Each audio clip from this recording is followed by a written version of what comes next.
And now, Push Yami Gogaretti in the Recursive Nonology Part 2.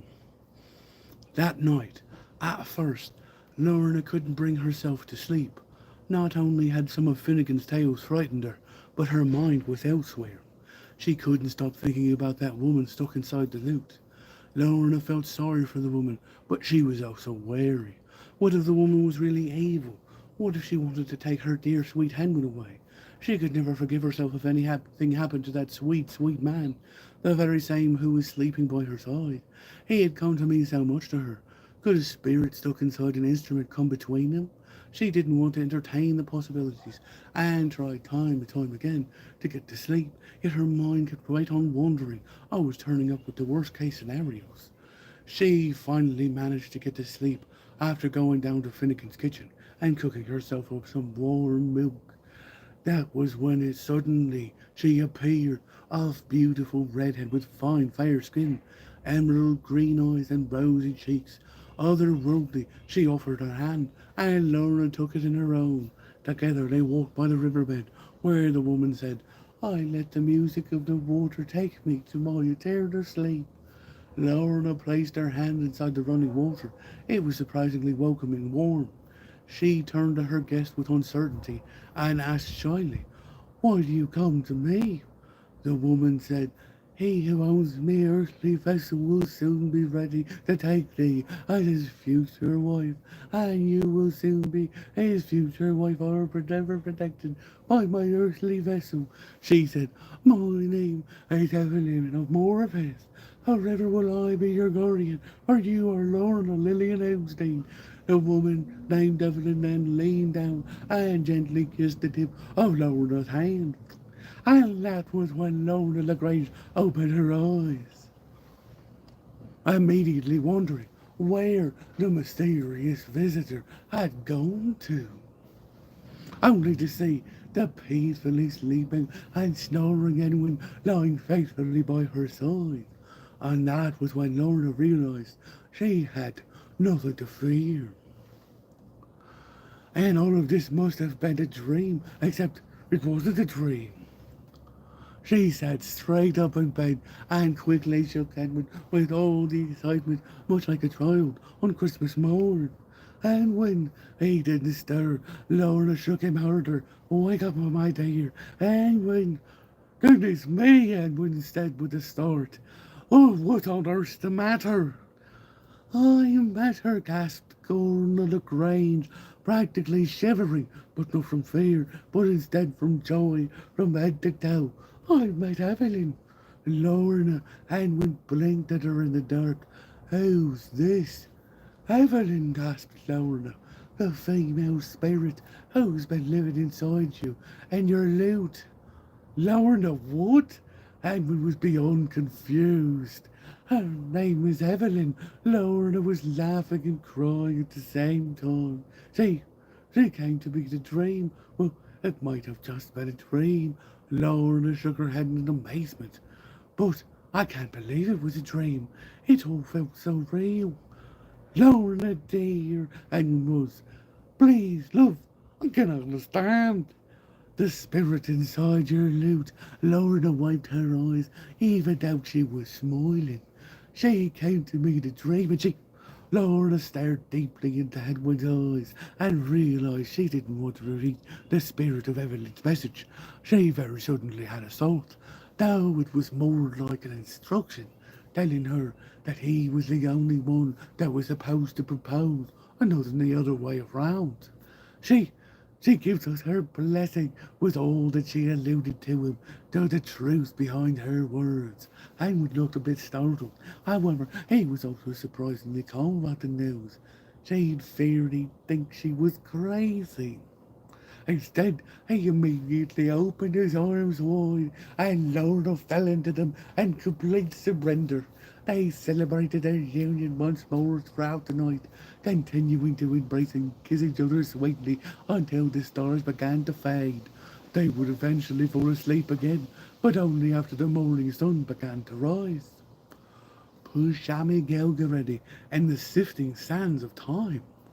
Once again, Bushyami found herself adrift, and yet in this time with a clearer destination in mind, for she was not on rocky seas, but rather travelling at a riverboat casino that was moving swiftly down the River Clyde, for it was a riverboat casino where Glasgow's brand new supernatural convention was being held, providing a grand escape for all, and maybe, just maybe, unexpected good fortune. For Bushyami had not only the Shamrock of Bliss to provide her all the luck she needed, but Goolsby was an old hat of gambling games. He'd actually taught her a few tricks to the trade once, a long time ago, and she used those tricks to her advantage, finding herself unable to win more than not, and trying not to get herself kicked off the boat in the process. Meanwhile, the nuns had joined them on the river bank. Apparently, it was not a sin in their eyes to enjoy the occasional merry old game of blackjack, poker, or Texas Hold'em, and it appeared that Sister Blythe, the Reverend Mother herself, knew her way around some slot machines. Ah, the day had been clouded, so the river was calm, and for once Edmund was actually enjoying the ride. He and Lorna took several strolls around outside of the ship, occasionally lingering around the railing, admiring the grand view of the Clyde Auditorium in the distance. "Goodness me!" exclaimed Edmund. "Why, that building looks just like an armadillo!" The Armadillo, originally known as the Clyde Auditorium, is an auditorium located near the River Clyde in Glasgow, Scotland. Piped up Goolsby from Bushyami's side, adding that it was completed in August 1997, earned its affectionate nickname due to the similarity of the shape due to that animal of the same name. "Good eye, son," you nodded in approval. "Why don't you come around and sit for a spell? I've ordered us a round of drinks at the bar." Lorna's eyes brightened excitedly. "How kind of you, Hugh." "Ah," whined Edward. "What about what Mum said? No slot machine, no pickpocketing, no shenanigans." "I know, son," laughed Hugh. "I know. But we're on holiday." "Yes, yes. All right, fine. Suppose you're right," Edward grumbled. He tried not to look annoyed. "Except, riddle me this. Why do we not, as you say, on holiday?" "When you asked, you laughed harder. Would we die?" "Come now, Edwin." Lorna giggled as she left Edward a kiss on the cheek. "Better to live life to its fullest. Every moment counts." "What are we drinking?" Bushyami, having retired from another successful game of Texas Hold'em, had recently joined him. Hugh grinned and raised his glass to her. "Whatever your heart's desire, me dear." The group made merry and enjoyed the festivities for a good hour's time or so. When the nuns tired temporarily of their slot machines and were ready for a joint perusing of the supernatural expositions upon the upper decks, the conference included fascinating displays of many curious items and mysterious backgrounds and origins. One of these items in particular had garnered Arthur Osborne's interest. They were fist-sized metal balls with curious shapes and unusual symbols, made as far back as the Neolithic age.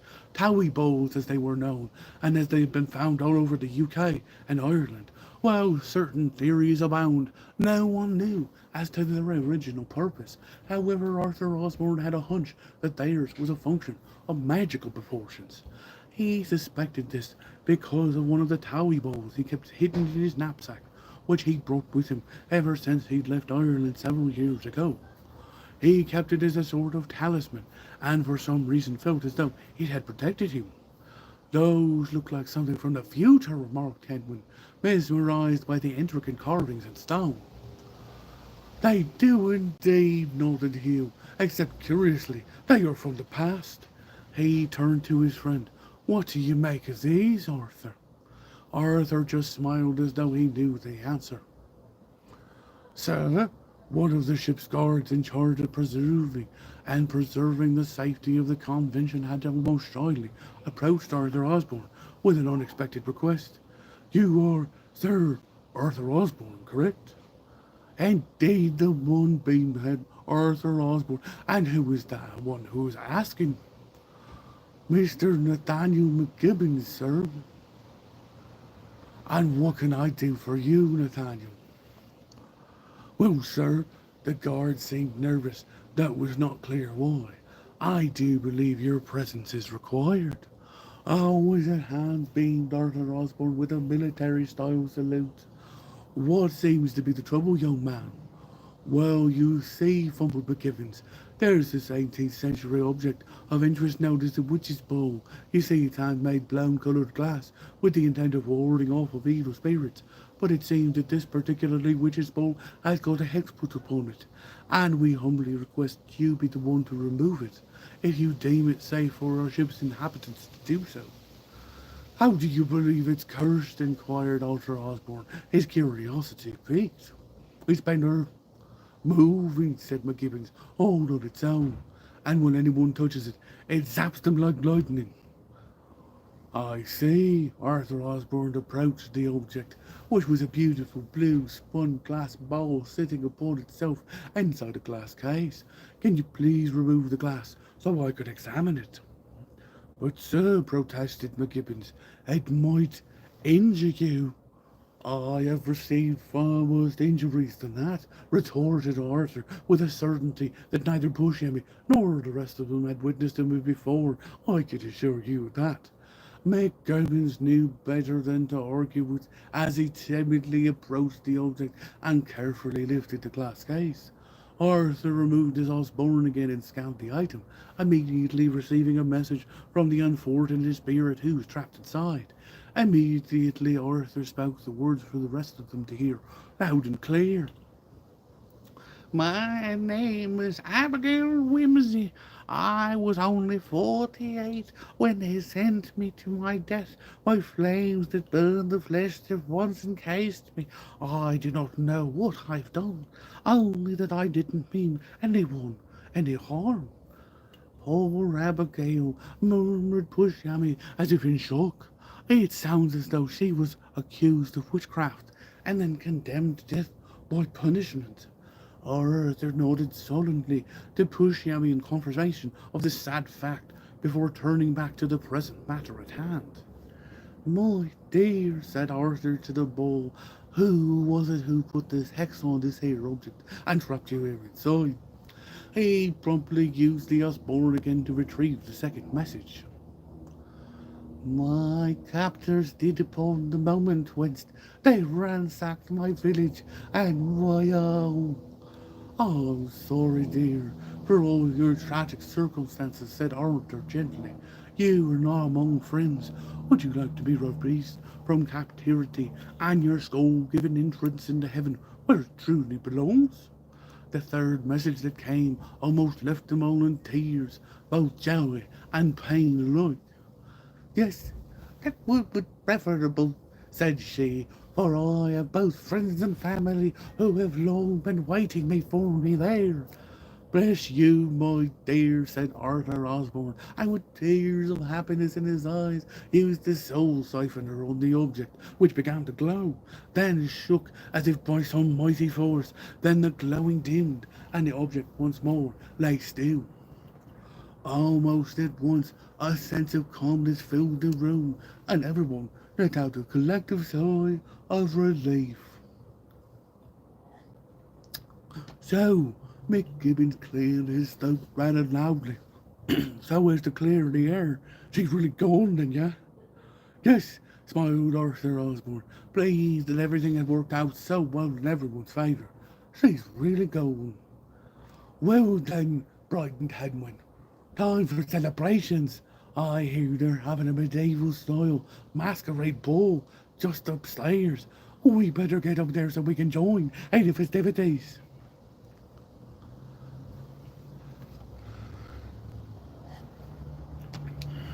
A real masquerade ball, gushed lowered in excitement. I've never been one. To phone. Here you are, me love. Edwin proudly presented her with her white-plumed Venetian mask of the highest order. Oh, but you look stunning, and he twirled her around. Why, thank you, good sir, bowed Lorna, taking Edwin's hand in hers, and he giggled as he attempted to kiss her, though through his protruding pantalone mask kept getting in the way. Come, Let's dance, said Pushyammy, and she pulled her friends into the circle as they all followed suit, one by one. The band was playing a most lively tune as they danced and howled to each other in traditional medieval fashion. At one point, Edmund found himself dancing with a very curious costume, a man in a bear costume who was leading a man in a fancy jacket, and behind him a bloke with an even stranger appearance who appeared that he was Rob Reeves, like the Green Man. And Edmund was beginning to have the strangest sense of deja vu, where each one of them strangely resembled each of the characters he had long ago dreamt of as a child. "Oh, don't!" exclaimed an astonished Henwin, pointing with mouth agape. "You're not a man in a bear costume, he stammered. "You're a man stuck inside of a bear." "Hush!" hissed the bear, glaring at him, not with so much anger as annoyance. "Boo, boo, boo, boo, boo," was all Henwin could say in return. "Why, you'll bear in mind." "Shush!" whispered Henwin. "And bear in mind, calm yourself down, or you'll foil our plans." Suddenly, as if on cue, a wild-looking cloud was beginning to form directly above them, surprisingly and miraculously from inside the room. Clearly, this wasn't just any kind of cloud, for a storm was brewing within, and it was almost ready to explode, unleashing its raging fury upon them. "What's going on?" cried Lorna with alarm. "How and why on earth is it getting so dark?" More importantly, Pushyammy pointed upwards. "Why is it raining inside?" Without waiting for an answer, she grabbed a hold of Lorna's hand, and she and everyone else began to shriek and run for cover. "Quick!" called a voice out from urgency somewhere within the rafters. "Grab the lighter, Stitch. Under the weather, and I can't keep going this storm much longer." "Almost there, Tempest," returned the second voice. "We're almost there." And Wynne searched for the owners of the voices yet mysteriously, and yet suddenly found them. However, that was in that exact moment he happened to notice above on the scaffolding, there swaying on a cable path. He alerted them to each other, the catalyst of an most unusual event taking place, for a male wolf in a business suit and a female fox were each holding a gun, which were aimed at their prospective quarry. The wolf was shielding a male bunny, and the fox was shielding a female lamb. Both seemed to have wanted to run towards each other with a passionate urgency, but the wolf and the fox were intent on keeping them apart, completely focused on their respective targets, their respective charges. Surprisingly, no one else, not even the guards, had seemed to notice what was taking place right above them. They were all scurrying around and scrambling desperately for cover, where the cloud above had burst and it had started to rain. And then Henwin felt that same curious deja vu sensation, and at the same exact time he suddenly remembered the synopsis of Splitting Heirs, the movie his alternative self had made, and an alternative self famous. In a moment there would be a knife fight, and the two would realise they were each other's partners, and they were about to do each other's heirs in. And it was then that Henwin realised he was, in fact, witnessing the events of that very film unfolding before him in real time. And Wynne knew how this was going to end, and if he didn't act fast, it wasn't going to end well. Wasting no time, Anwin darted up the stairs to the scaffolding, pausing in disbelief as he was trying to absorb what was happening right before him. For these two were professional hitmen who did not realize they were, and their charges were, their respective offspring.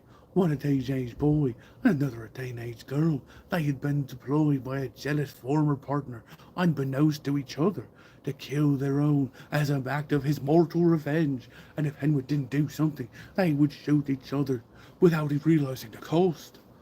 And one didn't hesitate. With all his might, he began to sway the bridge, slowly at first, and then back and forward, quicker and quicker, which, according to plan, was designed to distract these gunmen. It seemed his plan was working, as both of them began to notice something most unusual about the other. Their eyes grew wide behind their masks. They removed them and looked closely at each other. They approached each other warily, cagily, stepping out to each other. far more tentative than they are usually. One spoke to the other. I recognize your target. This is my kin, and I would do anything to protect them. The other spoke then. I don't know who sent you, but I will fight you to death in order to protect my kin. Pulling their knives out, they don't realize at first that it's the signature counterattack that they were both taught by their mentor. They mirrored it, suddenly knocking each other's knives unexpectedly right out of each other's hands. They clashed to the floor, leaving one dumbfounded. I know that counterattack, said the wolf. It was taught to us by our third partner. Yes, indeed, said the fox. That was the signature move of our partner who fell off the rooftop. However, yet so did Henwin, who realized he was going to fall, and fall he did, right into someone below, a man who, unbeknownst to Henwin, was known by his friends as Stitch in Time, and Stitch in Time was after a very curious object, a lighter, one who had been discovered in the Caragorn, which appeared to have been buried deep underground, mysteriously, for thousands of years. It was an object of interest to the Supernatural Conference. Almost nobody knew about it before then, but Stitch did, or Stitch had second sight and the ability to see between worlds. And Stitch knew that that lighter was connected to himself, though he was moving towards it with purpose, just at the same time that Hellman fell from the scaffolding and landed right on top of him, rolling those rolls right down the cable path. And suddenly Henwin had found himself in a tangle of thread and panic, and he began to struggle, but only for a hand to grab his arm hard and silence him. For when Henwin opened his eyes, he discovered he was no longer on a riverboat, but instead he was off the ground in a thick pine forest, covered by tall looming trees, and Henwin let out an almost girlish scream as he jumped back from the man who'd fallen on, who was wearing a jacket that appeared to be glowing. Easy, lad. The jacket man held up his hands as though by truth. I will not harm you. Who are you? Demanded Henwin, staring in shock at the man who seemed responsible for it all, although Henwin couldn't fathom. I'm a man with a plan, smiled Stitch in Time. What are you talking about? Sputtered Henwin. And what is this? Where on the world are we? Caledonian pine woods, I do believe. The jacket man, otherwise known as Stitch in Time, or Stitch for short, stood up and looked idly around, hands deep in his pockets. Part of what is known in the future as the Caragorn's National Forest. Henwin just stared at the man as though he'd lost his marbles, because far as Henwin was concerned he probably had, or rather they both had. They must be dreaming. How'd you get so calm? He asked. We were on a riverboat casino without. Henwin stopped mid-sentence. He realized Stitch wasn't the only one listening. There were several figures moving about throughout the trees, from which a boulder the sound of rushing water could be heard. And suddenly, without warning, they were surrounded by a group of people who were staring at them, as though they were their next meal. Egad!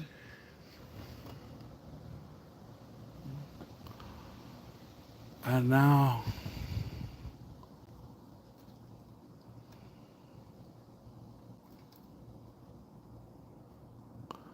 the second part. Is Game Stitch. Stand back. These are the locals, and they don't take to invited strangers lightly. Locals, exclaimed Henwin, wide-eyed. Were they mad? They're hardly wearing any clothes. This is in fact quite common, laddie, whispered Stitch, for primitive societies who lived here thousands of years ago. Thousands of years ago, stammered a nearly mute Henwin.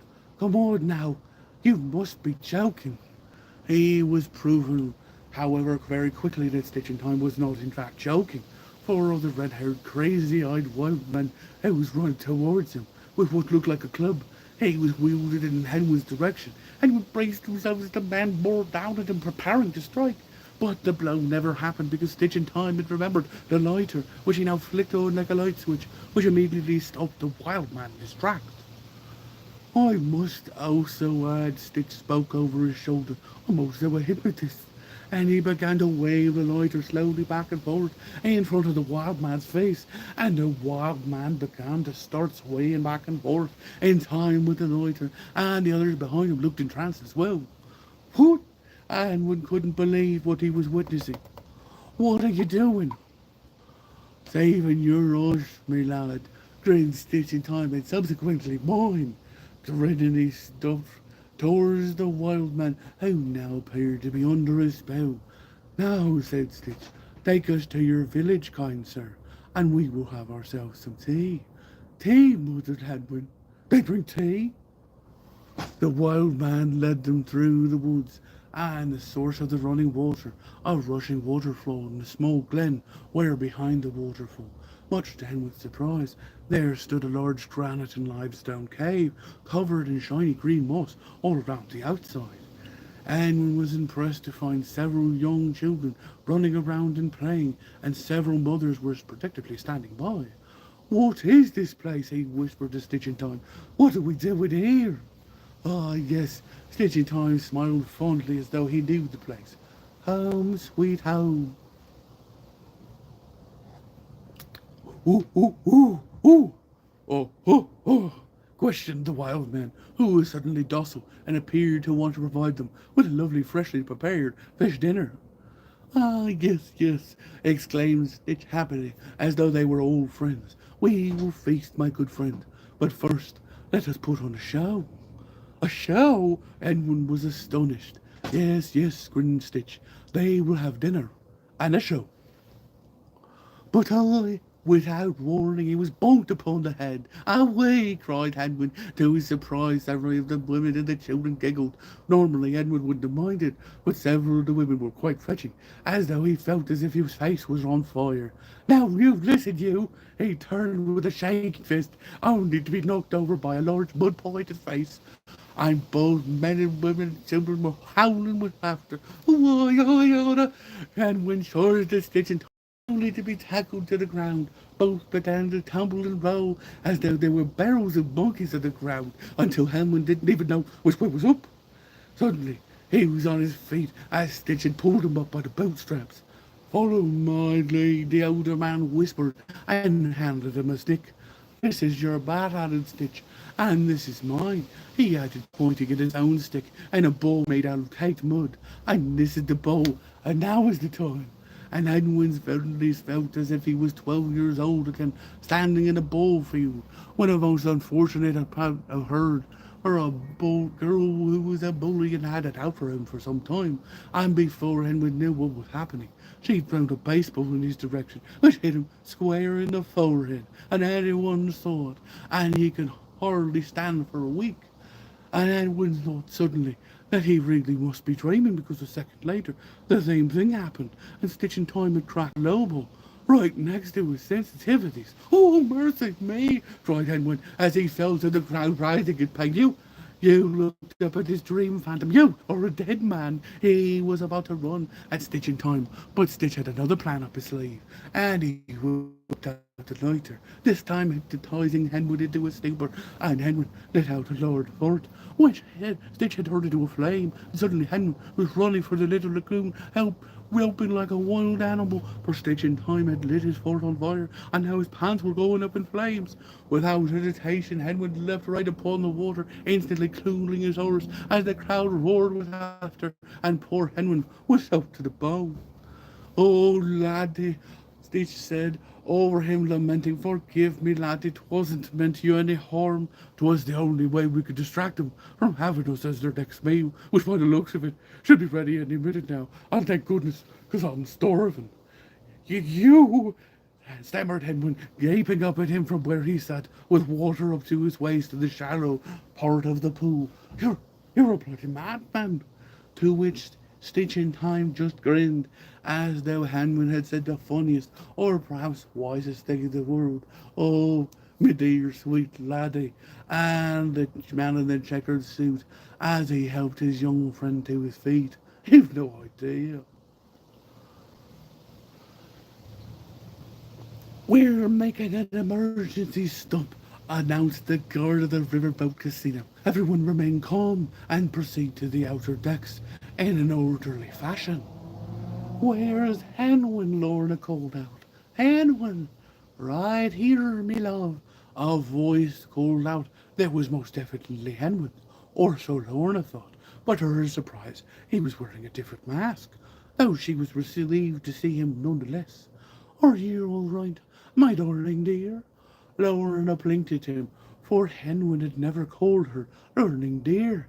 But she couldn't help but smile at the sound of it. "Yes, sweetheart," she smiled and kissed him, "but I'm so wet." "Don't worry about that," said Pushyemmy, nudging her with a conspiratorial whisper and pointing. "Look!" And Lorna found herself staring at the most curious sight. A man in a bear costume, a man in a tree costume, and two equally strange-looking men who seemed to be glowing. And following the man in the tree costume appeared to be a rat-like creature, scuttling after him. And Lorna, who was terrified of rats, let out a scream, only to be silenced by Pushyemmy, who covered her mouth with her hand. "Sheesh!" hissed Pushyemmy. "They are responsible for all this. I just know it." "But how do you know?" Lorna looked wide-eyed at the motley crew, who suddenly noticed them, noticing her, and who were now creeping towards the exit, as though they were trying to leave, unseen. "Because," whispered Pushyemmy, "I've never seen a more guilty-looking group in my life." "Why, Miss P," said Henry suddenly, who had just stopped in his tracks and were staring. "Just look at you." "What you on about?" Pushyemmy stared straight back. "Oh, goodness gracious!" gasped Lorna. "He's right there. You're glowing." "I am," muttered Pushyemmy, looking down at herself, and at her own skin, which seemed the same to her eyes. "Never mind that, Miss P." Anne snatched her hand in Lorna's. "Quick, we got to get them. They're getting away."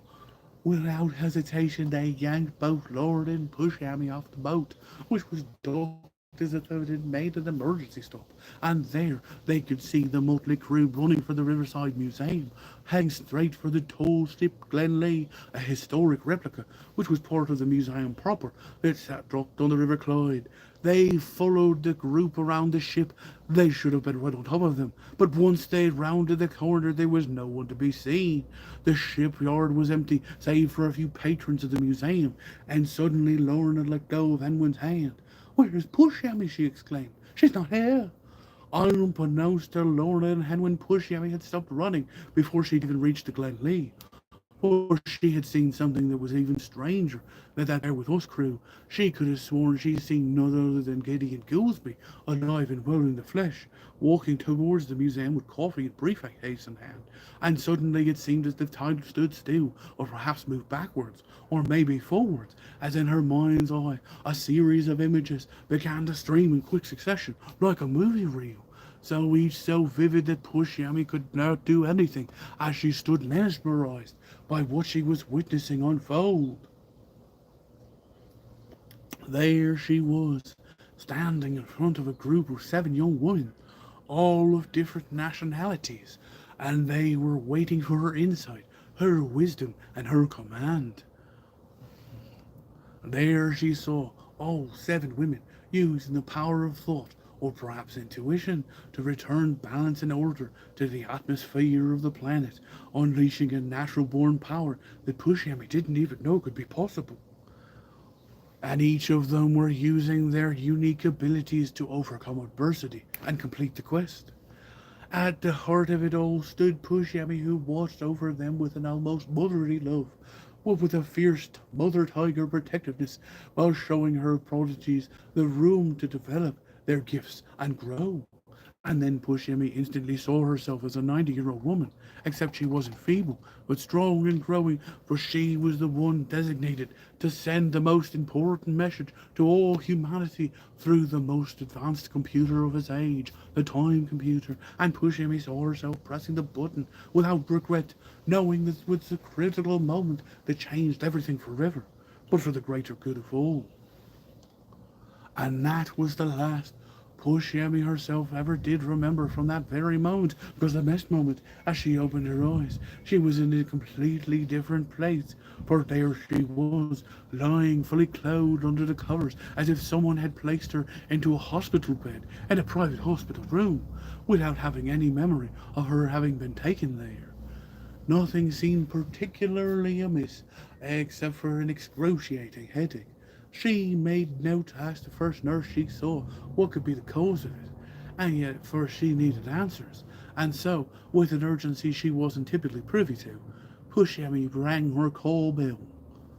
Almost suddenly a nurse arrived, standing in the doorway, and Pushyemi, still in a bit of a daze, took twice, for this woman looked almost like her, down to the ebony skin, the burnt umber she'd known all her life. If Pushyemi didn't know it better, they'd say that they were twins, but she was an only child, and the woman in question looked older in years. She was dressed in the standard nurse's garb and a nurse's working cap, smiling a most curious smile, as though she were about to share with Pushyemi alone the world's greatest secret. Pushyemi noticed her name tag said Nurse Ninian, a name she'd never heard before in her life. And she'd also noticed no nurses using the name Nurse as a first name. Yes, smiled Nurse Ninian, standing eagerly and expectantly on her tiptoes. Miss Pushyemi already? Is there something I can do for you? Yes, replied Pushyemi, not trying to sound too irritated. Will somebody please tell me what in the world is going on?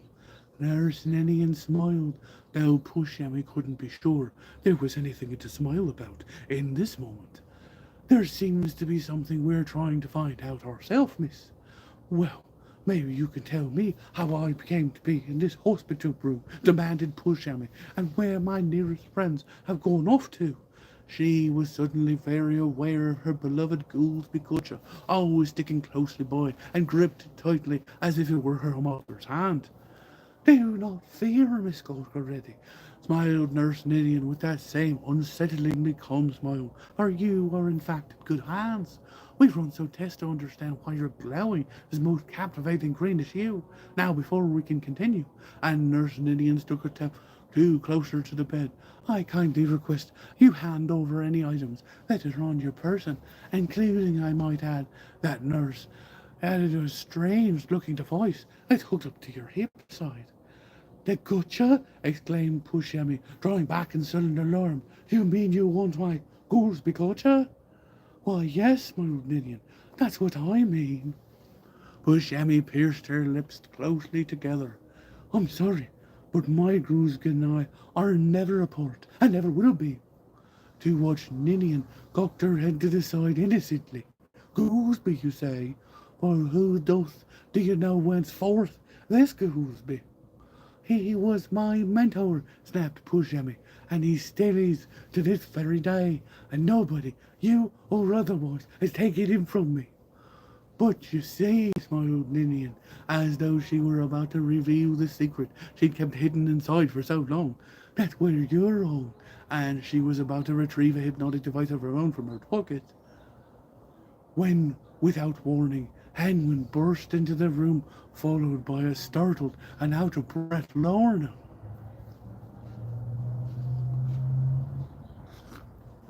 Lorna, cried Pushyemi, Henwin, you're just in time. We sensed you were in dire need of our assistance, Lorna replied. But where is going on? She looked wildly with concern between two old women, who were, as it seemed, in a most unusual standoff. What indeed? Replied Pushyemi with a barely suppressed tremble in her voice. For this woman who stands before you is an impostor.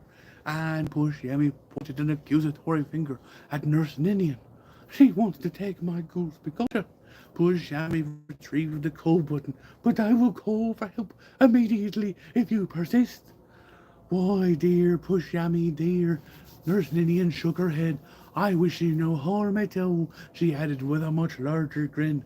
I only want what is rightfully mine. And with that, she removed her cap, revealing several strands of snow-white hair and a scar above her right eyebrow, which Pushyami could not stop staring at.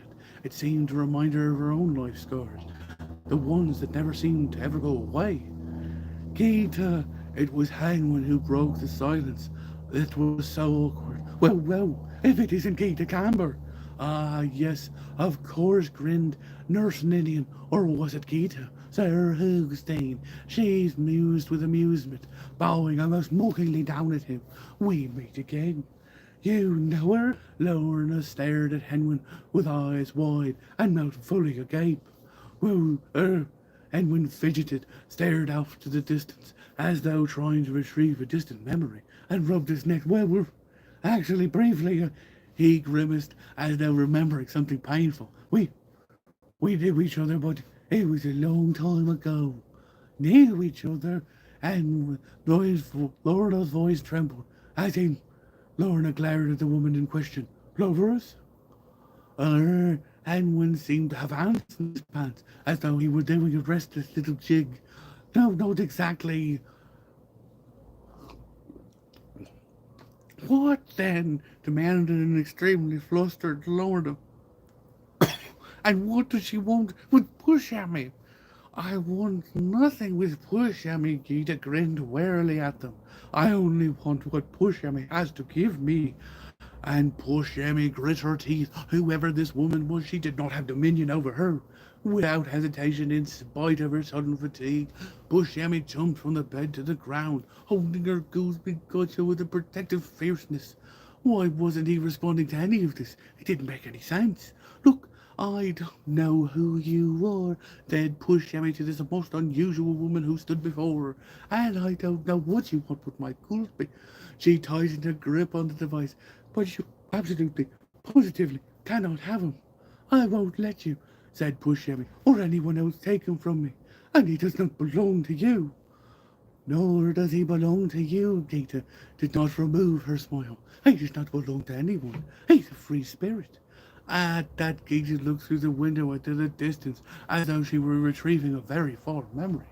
Always has been, she murmured with some conviction, and always will be. Push, Yammy felt chills rolling up and down her spine as this woman spoke about her dearest mentor as though she'd known her all her life. How? Stammered Push Yammy. How do you know Goolsby? 'Twas my mentor for many years, said Geeta quite wistfully. Taught me everything I needed to know about the tricks of the trade. She smiled fondly. I worked for Goolsby as his assistant, but I knew he saw me as something more. It was more like we were peers, he and I. We knew each other like the back of our hands, to the point of being able to finish each other's sentences. But, Push Yemi gasped, as the world seemed to shake beneath her. That can't be true, as I was also Goolsby's cherished citizen, and we would finish each other's sentences too. Push Yemi shivered as Geeta's profile began to fade out of focus, and the world suddenly began to tilt. What year? She whispered in an almost quivering voice. Did you last work for Goolsby? You know exactly when, my dear. Geeta was not smiling now. 'Twas 2018, I do believe, when our good Goolsby died. Bush Yummy gasped with recognition. What a sad day that was. Geeta shook her head and what appeared to be genuine sadness. So tragic was his death. Poor man. She murmured mournfully, if only he had lived longer. Now I know you are an impostor. Push Yummy took a challenging step toward the other, who stood her ground. For you were not the only one that were there that day. You did not find him dead in the terminal. 'Twas I who was the one who found him. 'Twas I who captured his soul from the mainframe. Suddenly Push Yummy paused. Suddenly, but not in a moment now. She stared up closely at Geeta, unable to believe her eyes. Are you me from a different dimension? Why, my dear Pushemi, Geeta shook her head, grinning all over again. Your insights astound me. And with sudden urgency, she lunged towards the Goolsby Orchard, with all the focus to snatch it immediately off Pushemi's grasp, when all of a sudden she heard a loud burp, which could only be a burp of manly origins, and suddenly a bubble appeared to her right.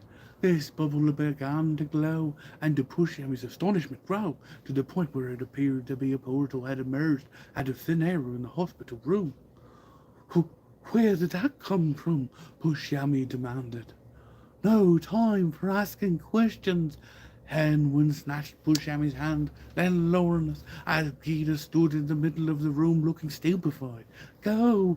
And he dragged them both immediately through the glowing oval shape, sending them all tumbling out over the other side with great force, and into a flourishing pine forest floor. Push Yammy blinked as she stared up at the trees, those old, tall, looming Scottish pine, and let out an enormous and most terrifying scream, which sent many birds flying from the rooftops in the flight. Well, at once they jumped to their feet, with staring at Henwin, who was already staring straight upwards and dusting himself off as if there was nothing wrong he had just experienced, when it was everything she'd dreamed. And Winowstein, Bush Yummy bellowed, what have you done? My, what on earth's just happened? Laura, bewildered and sitting on the pine needled forest floor, looked around in a daze. Where on earth are we? The care warrant, I believe, and one glanced around them. This is one of those Scottish islands, oldest Caledonian pinewood forests, which I believe dates back some thousands of years thereabouts, home to a variety of woodland woodlife, flora and fauna, and Win's face beamed up at the trees, while the other two stared up at him, mouth agape with wonder and amazement. Hey, Winelstein, exclaimed Orna, what are you so come and all this flippin' chaos? Most importantly, said Buscemi, starting with a shock, how did he just get us to a flipping portal? A portal? Lorna yelped, practically jumping out of her skin in the process. We just went through a portal. She cuffed Henwin semi-playfully on the back of his head. You ninny, why didn't you tell us you teleport from place to place? This is madness, cried Lorna, cuffing Lorna and Henwin again on the back of the head, though strangely he did not seem phased. What else are you hiding, you gallus nyaf? Where'd you hide? Actually, Henwin blushed, I wanted to tell you both. I just couldn't find the time. Plenty of time a porter would have come quite in handy, Buscemi remarked, gazing closely, perhaps far too closely, at Henwin, like we travelled to Belfast, and you were sick for the boat. Oh, yes, nodded Henwin, with what appeared to be, to Buscemi, as over-traumatized lamentation. Oh, the dreaded seasickness. I've had to don't be live. So, why didn't you tell us then? Lorna demanded, trying not to sound cross, but failing. You could have just avoided that altogether if we had just teleported ourselves there. Oh, right. Well, that's quite a reasonable question, Edwin nodded emphatically. But as you see, much like any temporal object, a portal relies on energy, and in order to complete its energy circuitry, it definitely needs time to recharge. And it's always a challenge for me to burp on command, but thankfully he winked. I'd recently found myself quite the handy vending machine. Push Yummy, relieved that they were getting away from hospital, and Geisha couldn't help but giggle almost giddily at his response. It had been quite some time since she found something he said that funny. But, she added, suddenly remembering something important, what about Arthur and you and the nuns? Oh, Edmund shrugged. Da's an explorer, so is Arthur. They'll catch up. Their nuns seem completely capable of taking care of themselves. But Lorna shivered as she stared around at this unexpected and unfamiliar environment. What are we going to do about this? You say the portal energy needs time to recharge, right? Yes, nodded Edmund. At least a couple of days, at least. So, Lorna seemed on the verge of tears. That means we have no way of getting out of here. We're in the middle of nowhere. Well, Hangman suddenly grinned. Not exactly. I know from an excellent shelter not too far from here. He took Lorna's hands and looked deeply into her eyes. Will you trust me? Lorna shivered again. I will, she replied uncertainly. Though, I must say, it's a shock to know you can create portals. With Berbring, laughed Buscemi, practically falling over herself in that process. And when grinned back at her and laughed alone, it was just better the gifts I was born with. He pulled Lorna to her feet. Come on, me lass, he said as he led her down a primrose path. Let's get us some shade. As Buscemi followed them, she could hear Edwin ask Lorna far too eagerly, have you gone freshwater fishing? Buscemi Gilgarity, and the legacy of the golden thread. And we didn't like this. He didn't like this one bit. He was stuck in the cairngorms with a man whose jacket seemed to be glowing. He was surrounded by cave people, most of whom weren't wearing clothes, and he constantly had to avert his eyes with some of them. He didn't know how to get back to Lorna. Not to mention, once he did, he had no idea he was going to tell her where he'd been, how he'd gotten there, how had he gotten there. If he wasn't going mad, it sure looked a lot like time travel, teleportation to him.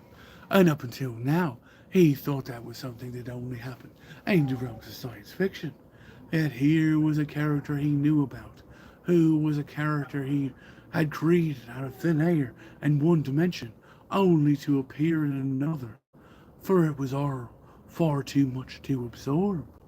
And for some reason, the man who told him he went by a most unusual nickname, Stitch, insisted that they spend the night with cave people. Edward had never slept before in a cave. He had never lived outdoors. He was an explorer, but when it came to living off the land, he hardly knew where to start. He did, however, know how to build a fire, though. His father had taught him as a very young boy how to use flint against rock to create a spark, and yet Henry wasn't expecting to find once again that strange object of confusion and fascination, that lighter from the conference, lying in plain sight for him to snatch, right there on the floor of the cave. It seemed as though he'd fallen out of Stitch's pocket, and Henry took the chance, because he needed some comfort and some time to think. After gathering firewood quite easily, Anwin stole through the forest looking for a place to light a campfire. He found the perfect spot at the top of a high boulder which sat overlooking the glade, and in the flame, much to his surprise, the flames themselves seemed to glow a strange and almost eerie greenish colour. But Henwin didn't let that stopping him from enjoying the warmth. Even though it was still the tail end of summer, it was cold at night in the Highlands, and Henry wasn't used to being cold. He didn't have any camping gear, nor a hoodie to keep him warm, and yet he dearly missed his Lorna. He worried she would think he was gone forever, and he tried to remind himself.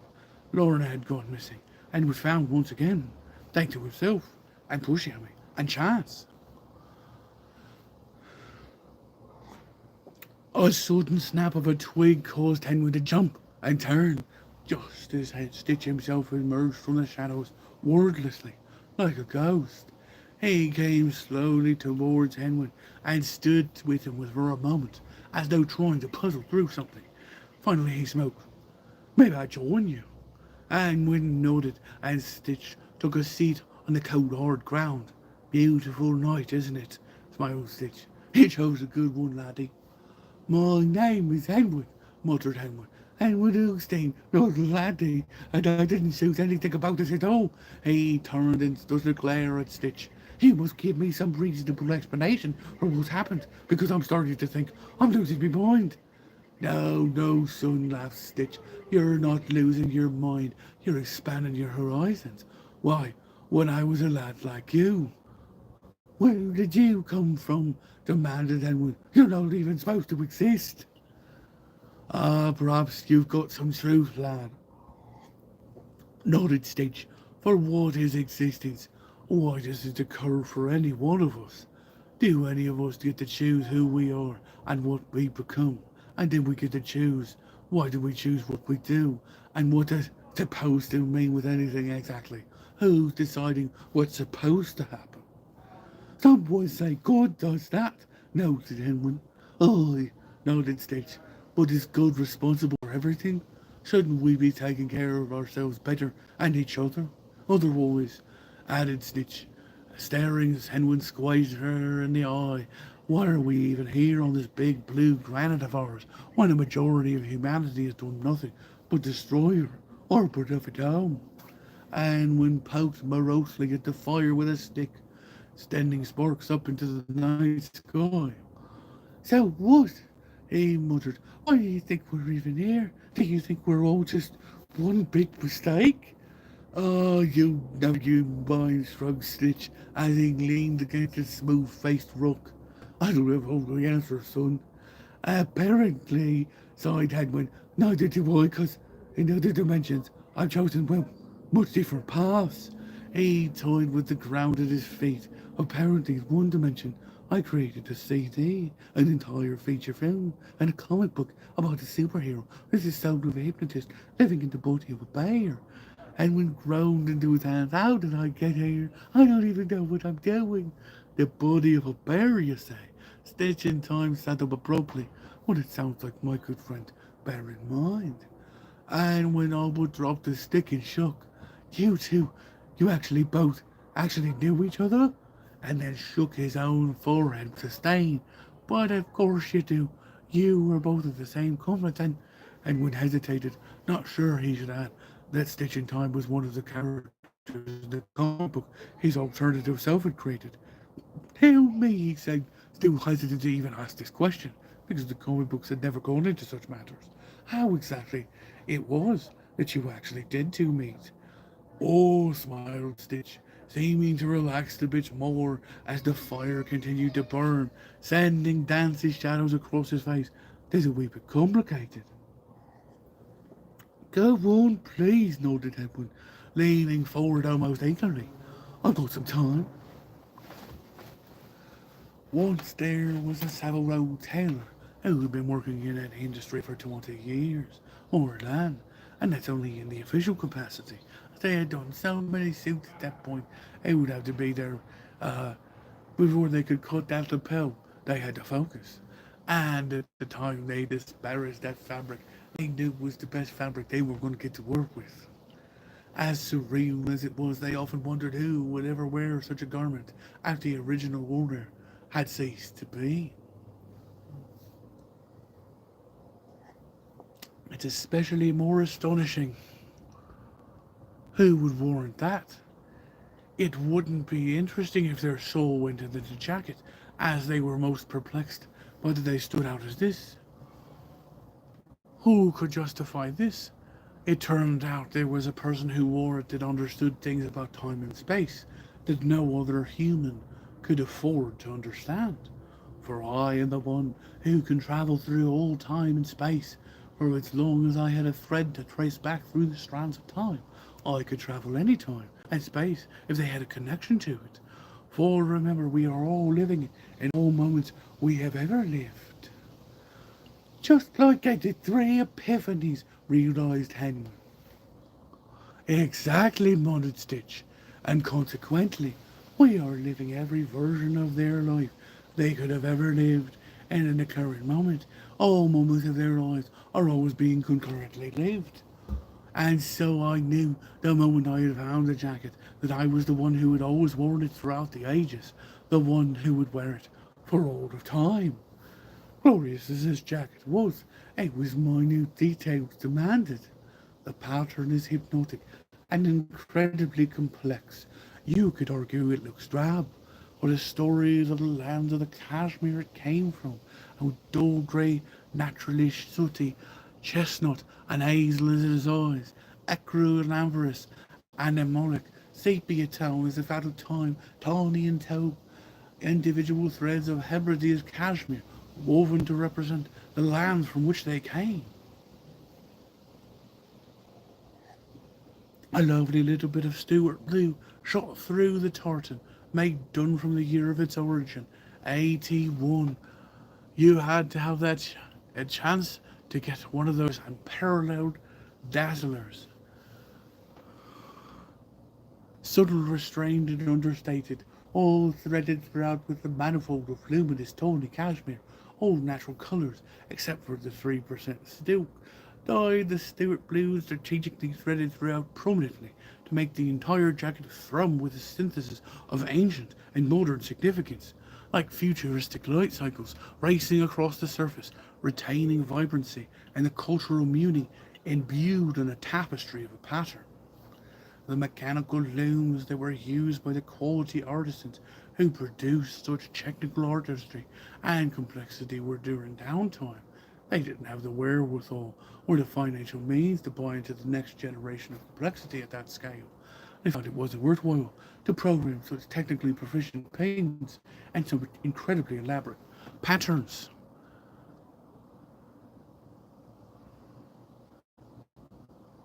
A true innovation honoring tradition.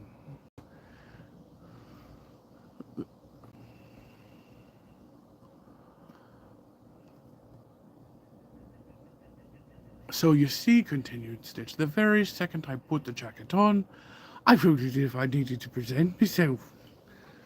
The only place it seemed fitting to wear such grand apparel, as it is a joyous and yet clandestine celebration as the hidden Cairngorm's Cave Circus.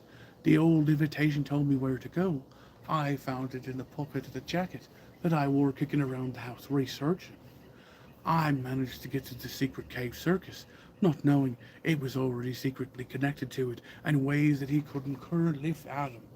It imagined on the day of the evening in the riskiest show they'd ever have in some time, where the ringmaster of the circus, a true showman and circus hypnotist, wanted to ensure the crowd would be gratified by the risk of the stunt that he would place before him. Noticeably, he would be underneath the trapeze act, with a bear on the trapeze himself. I just happened to be there on the very night it happened. The moment this kind bear should fall was not his intention, but indeed it did fall, right upon the kind ringmaster. The ringmaster did not die, rather his soul was absorbed by the bear, because this cave was magical like no other. Seeing the soul of this man enter into the bear, share a union with it, I was watching the creation of becoming bear in mind. The ringmaster in question was a very compassionate one in terms of his relationship with the animals of the circus. Traditionally, they have very few of them, and it seemed as if this was an ancient tradition of the cave bear. They typically found a bear to amuse those who would be arriving to be entertained. This ringmaster was different, though. When he saw the bear ride a cagey and wary animal, defensive and uncertain of its new home, they were taking a whip and a chair to the bear, as of tradition, trying to get it into a cage and train it well, so it would be a fine addition to the circus. This ringmaster had different plans because he also had the power of physical and mental hypnosis under his belt. So, seeing this animal abused into compliance, he chose instead to offer them a compassionate relationship with the circus on their own terms. And if it wasn't hostility they achieved, it was willing compliance and inspirational contribution. So instead of a cage as the reward, they were able to deliver a nice pillow for the bear to sit upon. As the true member and partner of the circus endeavour, it was tradition in that cave for as long as could be remembered in written record, and beyond that point, into late prehistory.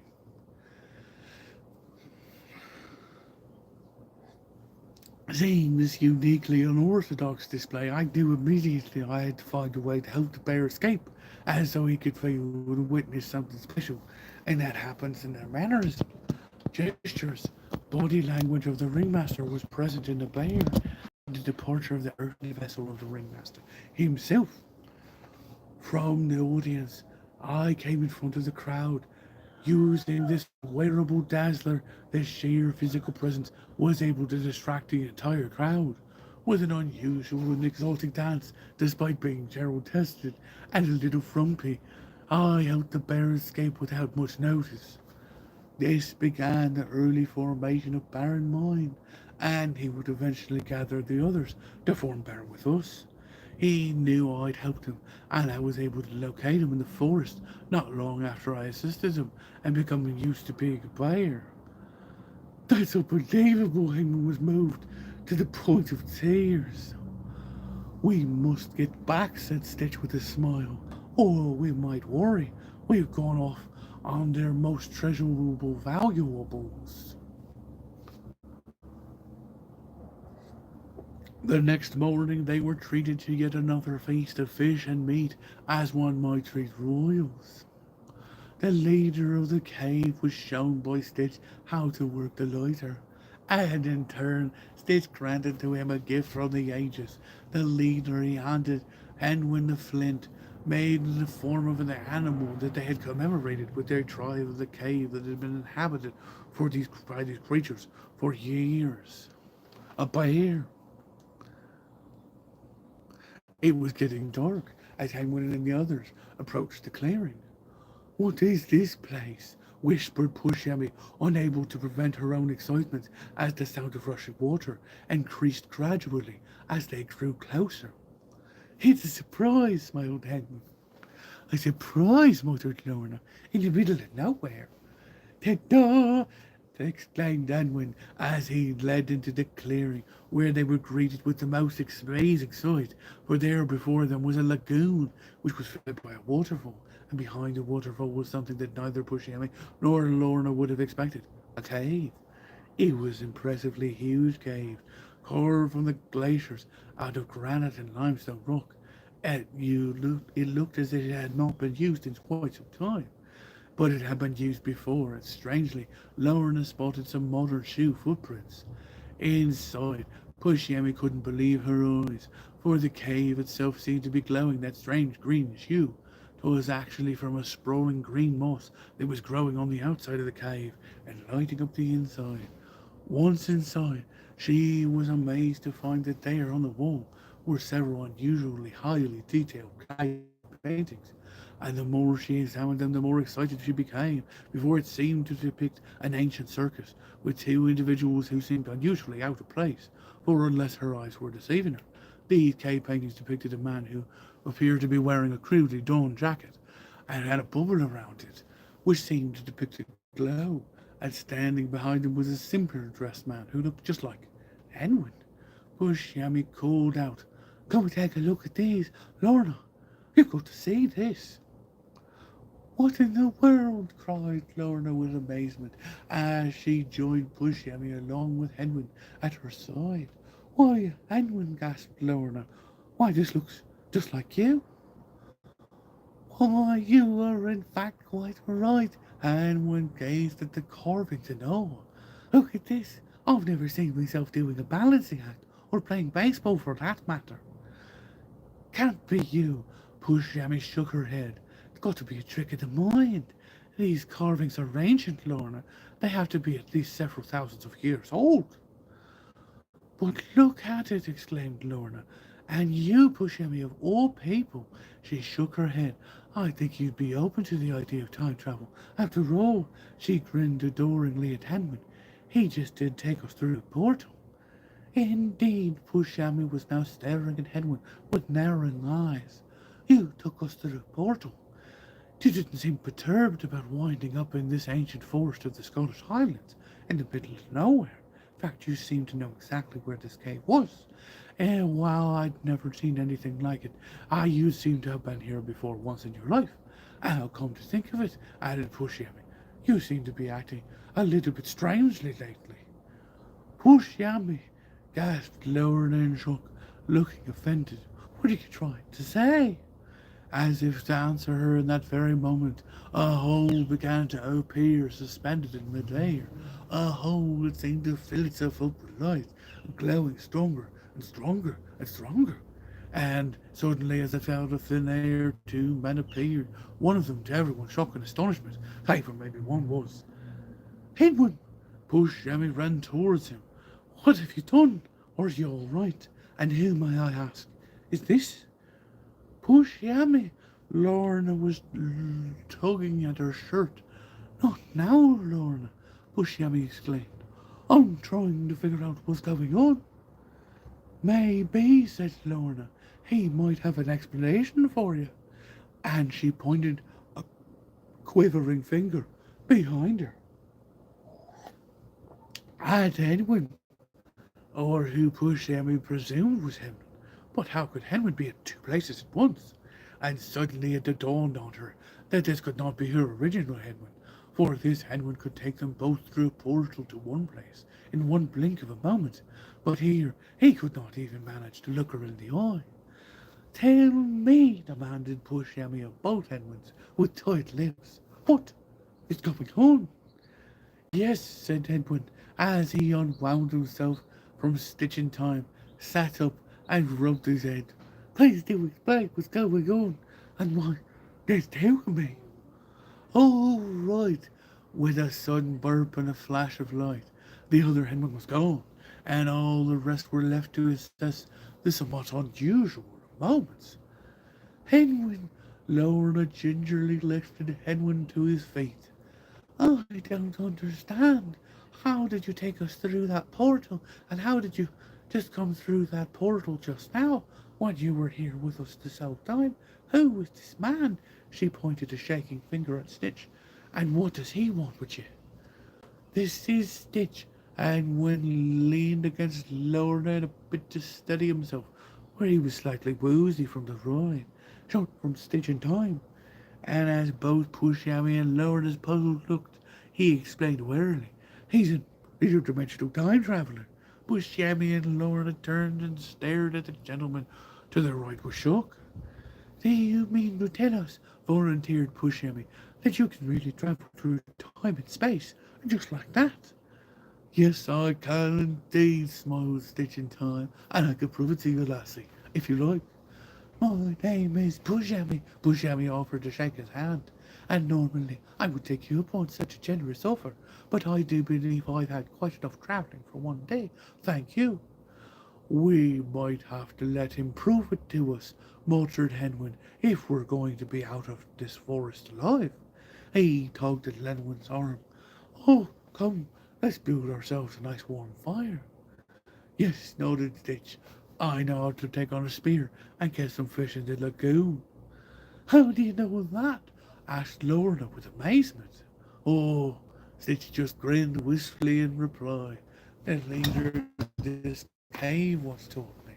Before Lorna could ask for an explanation to which our unusual statement, Stitch turned around to face Pushyami, however pausing momentarily as though he were conflicted. Um, he began hesitantly. Miss? Yes? Pushyami herself turned around to face her inquirer, flashing him an unexpected smile. May I ask you something?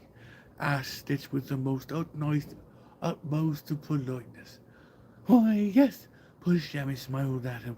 Yes, of course, you may. She then paused and regarded him warily. What is it?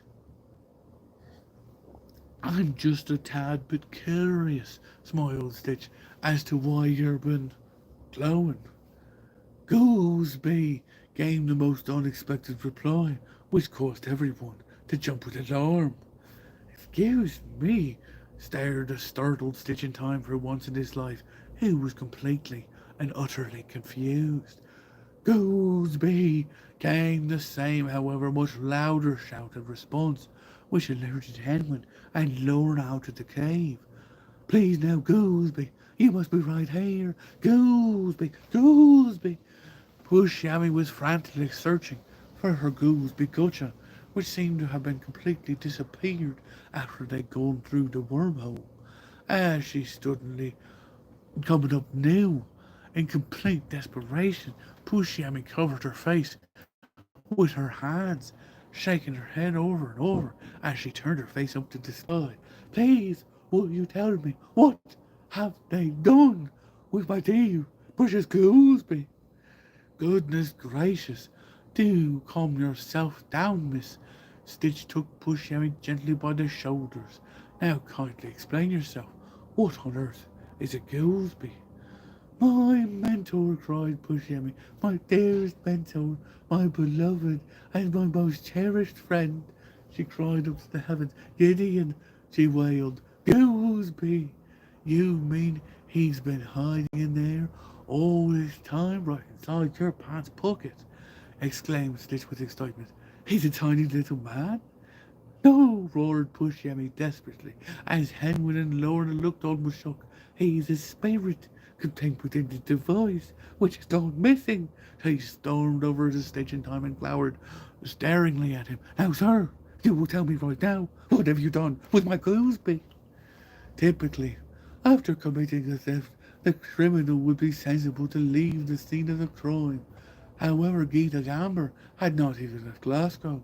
In fact, she was still on the same hospital floor that Pushyami, the tiger that all her too easily, escaped from, and now she was restlessly pacing the corridors like a wild-eyed ghost that determined to finish their unfinished business, possibly trapped there for all eternity.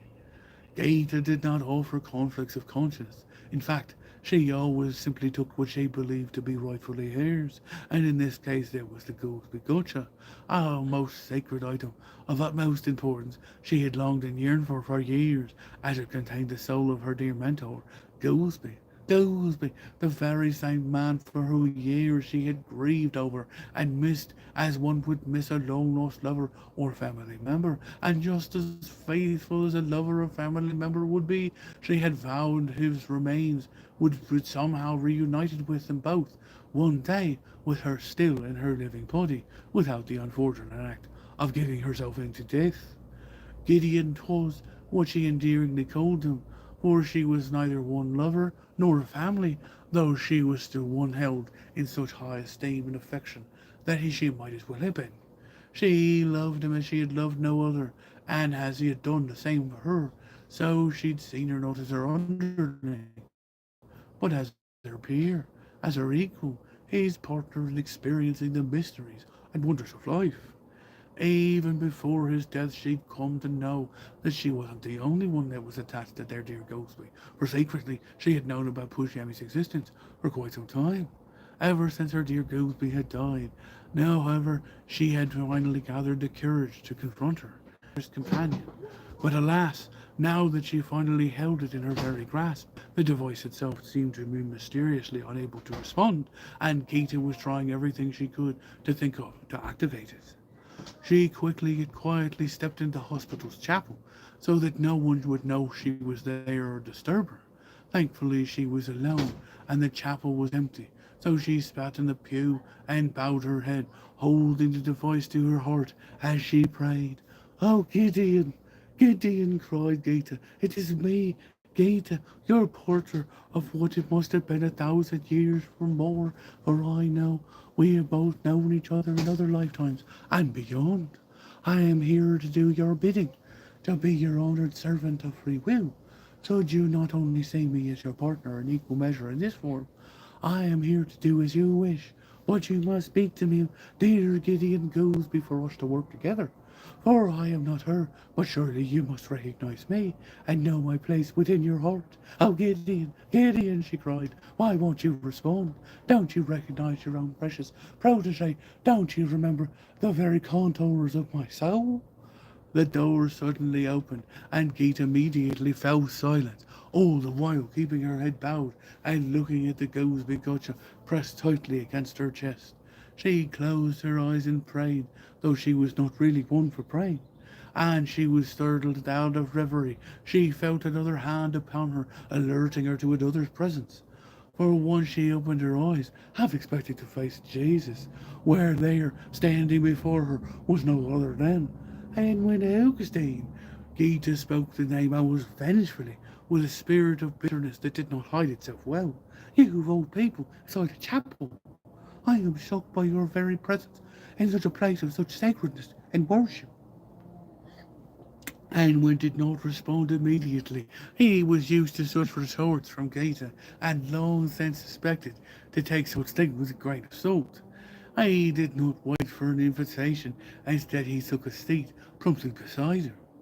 I've got nothing but respect for the church, Gaeta, said he, as he turned towards her, holding her hand was cupped against her chest. I know you've got yourself right there, and you've got to give it back to right this instant. No, Gita gritted her teeth as she tightened her grip on the Goolsby gutcha. She glared narrowly at Henwin as if he said a dirty word. You're not the boss of me, Sir Augustine, and I would greatly appreciate it if you were kind to leave so I could have my peace. Gita, Henwin spoke calmly and patiently. That's what you have there in your hands is Gideon Goolsby's soul. He belongs with Pushyami Gogaredi of the 454th dimension. He dared at her steadily. I know why you're here. Gideon doesn't belong to Pushyami. Gita glowered at Henwin. Gideon belongs to me. No, Gita. Henwin placed a hand upon her shoulder. Gideon is a free spirit. He belongs to no one. He's not free. Gaeta tightened her grasp and turned abruptly away from him. He's trapped forever in this wretched device, but she sniffled. He's trapped, so he is to be. At least we'll be together. Who's to say he's trapped, Gaeta? Anwin kept his eyes on her, even as her back was turned from him. Who's to say he's not kept himself inside there of his own volition? What are you saying? Geeta held the device even tighter, so tightly she feared she might crush it between her sweaty fingers, but she would not let go. What are you saying? He's there because he chooses to be, because her lips trembled, because he loves her? I'm saying, sighed Hagman, that he can decide to be there if he pleases. So, Geeta looked up and down and away. So what you're saying is, Giddy is inside this device of his own free will, and that he chose to be there with her, which means he could hear her choking back a sob, that he wouldn't want anything to do with me. Geeta, and when took both her hands in his, Gideon loves you, and said Hedwin, he still loves you, and he will always love you, forever and ever. Except I cannot find a way to return that love, no matter what I do, cried Geeta, and that is the most tragic thing of all. Suddenly, the door swung open and they were startled by the emergence of three nuns, followed by two men. One Hanwin recognized immediately, but he couldn't say a word, for it was his dog, Hugh Hoogstein, a man he'd never met in his life. For Hugh Hoogstein had died in this dimension before he was born. Now he saw the man walk through the doors of the chapel, and Hanwin almost nearly fainted. It seemed as if he'd seen a ghost. Henwin, Sister Blythe ran towards him. Oh, thank goodness. We thought you'd gone missing too. And when, before Henwin could respond, you ran towards him and gathered him in a big beer hug. So strong Henwin could barely breathe. Okay, squeaked Henwin. I'm okay. You can let me go now. Oh, me laddie, I'm sorry. You laughed with relief. I didn't mean to squeeze the daylights out of you, but you see, you paused and Henwin thought he saw him wipe his eyes. But when he looked, they were dry again. I thought I'd lost you. Well, where'd you go? Hugh demanded. Do you know what's happened with Push Emmy and Lorna? Who world is this? He pointed to Geeta, who suddenly shrank back as though she were afraid and hid behind Edwin. It's okay, Geeta. Edwin smiled gently, reaching out eagerly for her hand, and was relieved when she accepted. This man right here. He stared tentatively at Hugh. This here's me da, he added when he couldn't find the strength to say his name properly. Da, he turned to Hugh. This here's Miss Gaita Gamber, an old friend of mine. He added quickly, she happens to be a nurse who works here. Miss Hugh bowed and kissed her hand. Gita accepted it immediately, blushed bright crimson, for she always felt like a little girl whenever she received the blessings of true gentlemen's kisses. And I am Arthur Osborne, said Arthur, true detective of the supernatural. And he too bowed towards her with a kiss, this time accepted the gesture she did with a bow in return. And I am Sister Blythe, said Blythe, and this is Sister Cordelia and Sister Primrose. She turned back to Gaeta. Are you all right, my dear? You look a bit peakish. Would you care for some tea? Gaeta, surprised by all the warmth surrounding her, suddenly found herself smiling. I love some tea, she gushed. And the nurses, well, she was up in the pews with them. She gave us a square and a scare, old Henny Penny. Laughed to you, though Edwin could be heard in the uneasiness of their laughter. Though I must warn you, there's people looking for you right now. You might want to come with us and speak to them. Please, Edwin glanced innocently, with mock alarm, with Hedwin and Arthur Osborne. Did something happen to poor Shammy and to my dear sweet Lorna, who I hold so dear? Not that we know of. You took Edwin by the shoulder and led him down across the back of the chapel, walking slowly and thoughtfully. However, they are in fact missing. We don't know where they're going off to. Missing? Edwin gasped loudly as he could manage. But how? How do you think they've been kidnapped? We're not sure, son. Edwin placed a gentle hand upon his shoulder. But there's hope, if that is, if you believe it's supernatural, which the detective added with a rather mischievous grin. I'd imagine that you do. Boy, yes, Edwin shrugged. But of course, how are we going to find them? The nuns have a secret, smiled Arthur. They know a woman in Aberdeen, one who's reported to have the gift of second sight. She can see between the veils and transport herself into another's consciousness at will. What do you mean by that? Hanlon gasped with disbelief. Do you mean she can teleport? Well, Arthur shrugged. Sort of. She can put herself in another person's shoes, experience what they're experiencing, even if they're in another location entirely. If there's an object that belonged to the person, he explained, she can transfer her consciousness into this object, merging with the consciousness of another soul or spirit. It's quite difficult to explain. Oh, Sister Blythe spoke up excitedly. You're speaking of our good friend, Miss Abigail Whimsy of Aberdeen, yes? Yes, I am indeed, beamed Arthur, and I was about to explain to the rest. I think you could take it from here, sister, he added humbly, stepping away as Sister Blythe stood towards her seat in the pews and eagerly approached Edmund. She can visualize where a soul is at long distances, said Sister Blythe excitedly, and I just know she'll be able to help locate Push Emmy. She sighed as though with sudden regret. Though at first, maybe we would have to provide the device which holds her mentor dear, but Sister Blythe paused towards her and lowered her eyes sadly. It's gone missing too. And now for the third and final portion of this amazing Push Yummy movie. Finished Sister Constantine as she pat Sister Blythe on her back comfortingly. Though we do have a shoulder bag and several curious items within it. Let me see, Edwin requested without hesitation. The three nuns looked at each other, hesitating only momentarily before handing over the bag.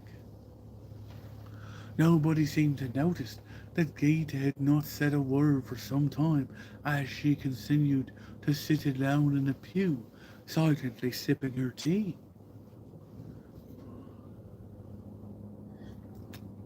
Oh, Edwin immediately had noticed an item glowing in the bottom of her bag. When he retrieved it, he was surprised to find it was an old gaming cartridge from a company he'd never heard of before. Perhaps this should be of interest? He grinned. Oh, yes, Arthur Osborne cupped the item in his hands, surprisingly wide-eyed and filled with excitement. This is absolutely perfect. He clapped Edwin on the back. Well done, me boy. I don't understand. Gaeta spoke up with sudden interest, peering down at the curious object with wonder and confusion. What is that thing? It's an antique memory card from an old gaming system, said Arthur. We found it when we stopped our friend's antique store back at Bunnybridge. It turns out this is actually a spirit trapped inside. He paused for dramatic effect, watching Geeta's eyes grow wider. Now, Arthur continued, I can easily liberate spirits from their containers, or rather, what others might call haunted objects. But this particular spirit, I believe, has some unfinished business. Standing back a bit, Geeta observed her object warily. And how will this help us find Push Yummy? As we mentioned, smiled Sister Blythe, we know a visionary in Aberdeen, and this visionary will be able to track Buscemi's trail by connecting with this device, as 'twas Buscemi who last held it in her hands. Geeta nodded politely, I see, although she wasn't sure she did see exactly at all. Excellent idea, exclaimed Arthur Osborne over the moon and eager to start their next journey. Perhaps we should part right away, and if I might suggest, we ought to stop in Dundee on the way, he added, clutching the memory card as though it were a prized jewel. I have a friend at the University of Abtay who might be able to shed some light on this. He turned towards Geeta. Miss Gamber, you're more than welcome to join us. Geeta blushed. pleased and full of pride. She wasn't used to being invited by people she'd only just met. Oh, I'd like that. Sounds like a plan then, grinned Hugh, who looked relieved to be reunited with his son, who he now linked to Arthur as he slung both arms around each man's shoulders in celebration. Enough pussing about, 'cause we got ourselves a skiffy.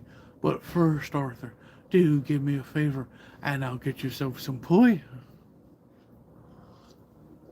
Poor Yummy Edwin stood front and centre between his two friends, one of which had become his closest friends, and one of whom he barely knew.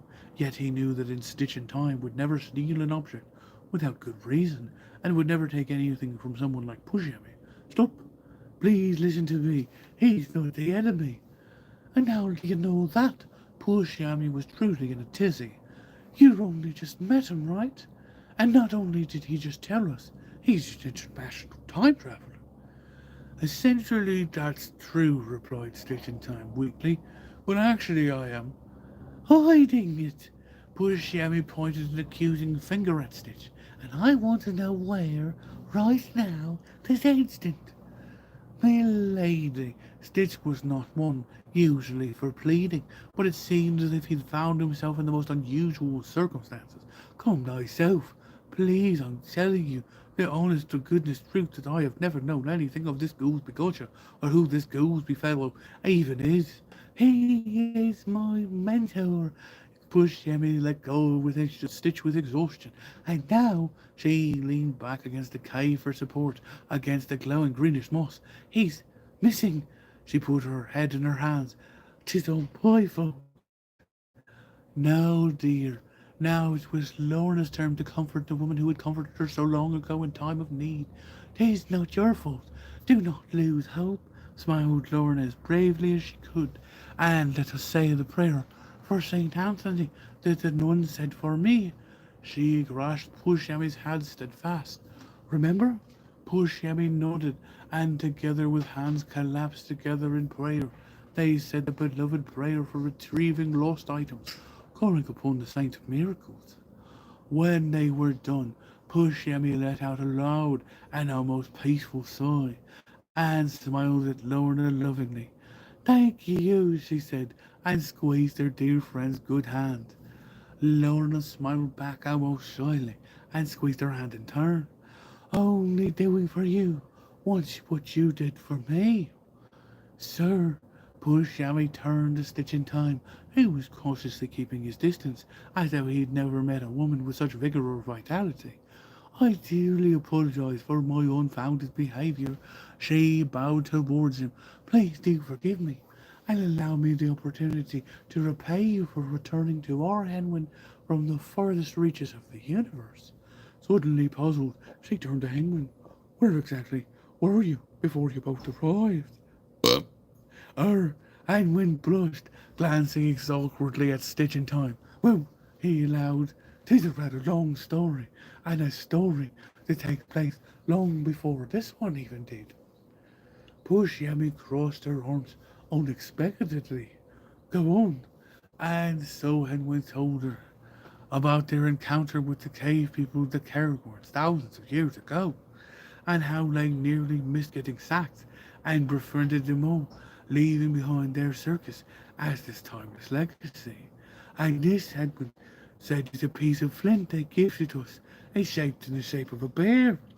My goodness, Pushyami held the flint in her hands, and suddenly in her mind's eye, she could almost hear the chanting of 100 men and women in indigenous sounds she did not realize.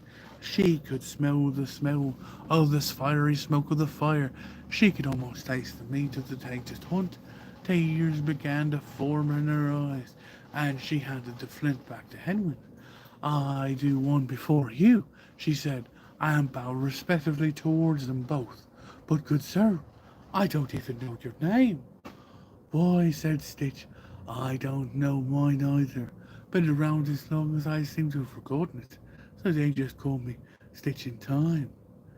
What a curious nickname, Pushyami smiled. I'm sure that's quite a few tales of intrigue behind it. Stitch beamed at her. It does indeed. And one time, I'll be happy to tell you all about it. He turned to Henwin. Why don't you get yourself a fire going? We'll catch ourselves some dinner and have a story or two. Henwin brightened and grabbed Lorna's hand. They darted off into the woods in search of the perfect kindling. But first, smiled Stitch as he joined her, please do tell me about your travels. Bushami Gogoredi and the Three Secrets of Life. My goodness, what a breathtaking ship!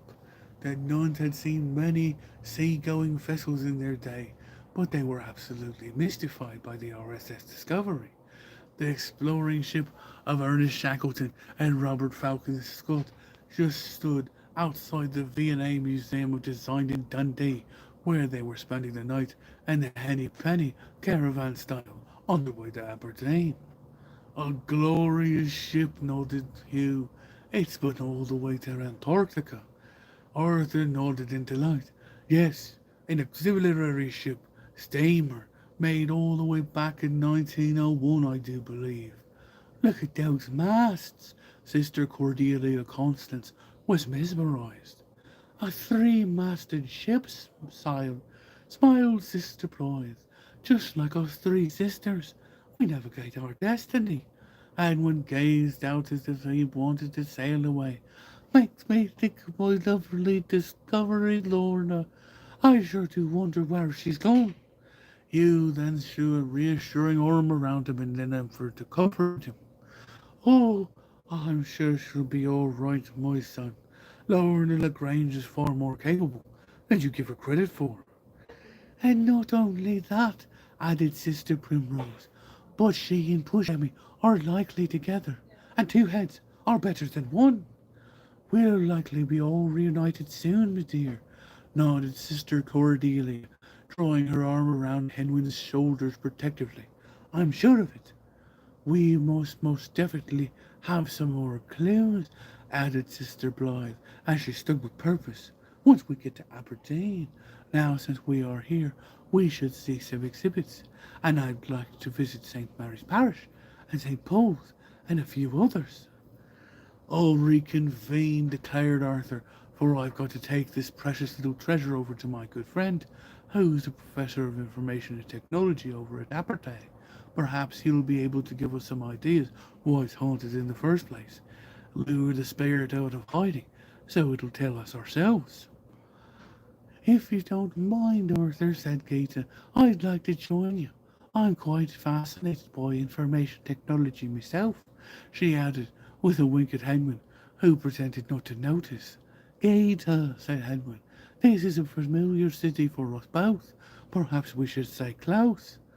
Oh, be just fine, you worrywart, laughed Gaeta, who, for reasons unbeknownst to them, seemed to be in much better spirits since the chapel. You and your doll should take in the sights, she added, giving Henwin's arm a squeeze. I hear there's a statue of Burns here, and considering your lineage as bards of royal stature, I think you two owe it to yourselves to pay him a little visit. What a grand idea, Hugh, who happened to hear this when he was admiring the view, said. I like this one, and he whispered almost conspiratorially, although just loud enough for Gita to hear. Don't let her get away. And one glanced with alarm at Gita, who burst out laughing in spite of herself, and almost fell over in the process. And one, on the other hand, let out a groan of complete embarrassment. Ah! And when covered his eyes with his hands. It's not like that between us at all. Are you forgetting, Hugh, grinned Arthur, about his lovely Lorna lady love? Ah, yes, the Lorna, of course. Hugh beamed at Henry. But tell me, son, are you too exclusive? Duh! Edwin glowered at Hugh, who thankfully got the hint and wisely decided to take a short stroll around the pier. I'll catch up with you soon, promised Gaeta, giving Henwin an affectionate wink. Gaeta, Henwin warned again. Oh, be good, she whispered. I promise. And before he could argue, she gave him a prompt kiss on the cheek and ran to catch up after Arthur Osborne, true detective of the supernatural, a profession which before this most recent encounter she hadn't even known existed. And went inside and turned towards the nuns. Shall we? He smiled and nodded towards the museum building proper before taking Sister Blythe and Sister Primrose by the arm, and Sister Cordelia following close behind. Professor David Delanore was waiting for Arthur Osborne inside his office when they arrived. He was not surprised to find Arthur to be talking to a young Indian woman in tow. However, he wasn't quite expecting this one. Well, Arthur, my old friend. David embraced his good friend with the joy of reuniting with a long lost brother. Delanore bowed humbly towards the hazel-eyed beauty. And who is this, might I ask? This is Miss Gaeta Gamber, Arthur introduced. Miss Delanore bowed humbly towards Gaeta, who blushed as she received a gentleman's kiss. Delanore removed his hat and wiped his brow.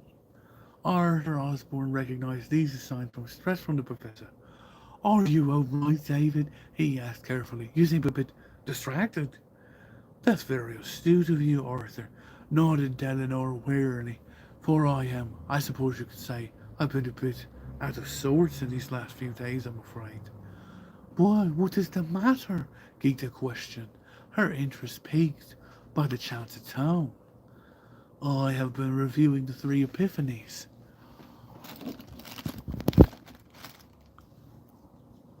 brought forth by the great time computer, which was discovered in Edinburgh only some days ago, said Eleanor, when I had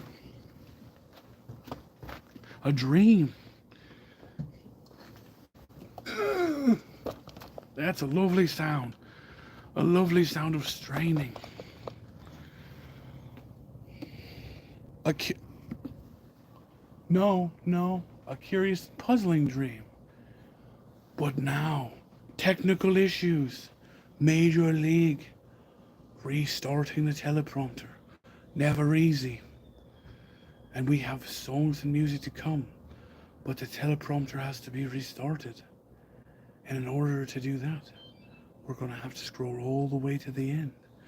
Well, a good time for an intermission while this reboots.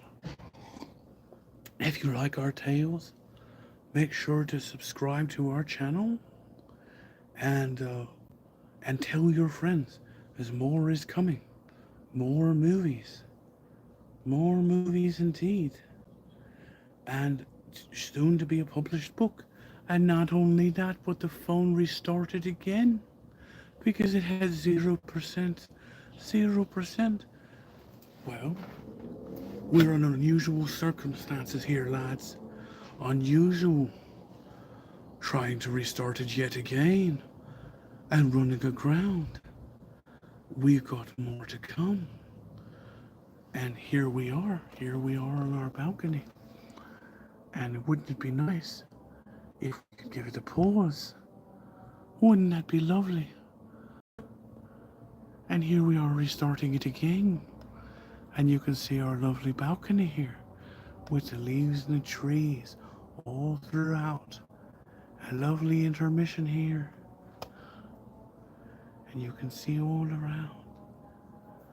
And I'm trying to turn the lightness down on the screen because it's going to turn off yet again. And we don't know when the next one is coming. It should be here soon. And guess what? We're going to have the teleprompter back online momentarily. But until then, we'll just keep each other company now, won't we? We'll just keep each other company. Because we don't know how long it will be until this phone works properly again. Oh, it turned off again. Isn't that grand? And I can tell you, this might be the very last time I do this video. And there's no way to do it again. And so this is a very interesting time, Sarah. Give me something to read. because I'm here stuck doing a live stream. The final third of the story. And there's no ways. Isn't this a grand expose? And do you know what? I don't expect this video to get more than 50 views because YouTube is corrupt and it sweeps people's content under the carpet. So why even bother continuing or to redo this content? There's no conceivable reason. And you don't get one single view without paying for it. And that's something that most people don't even know. So we're packing it in because of the failure of our own technology we overpay for. And what is this we all do? And you know what? I'm so irritated by this. I'll have you ask yourself a question.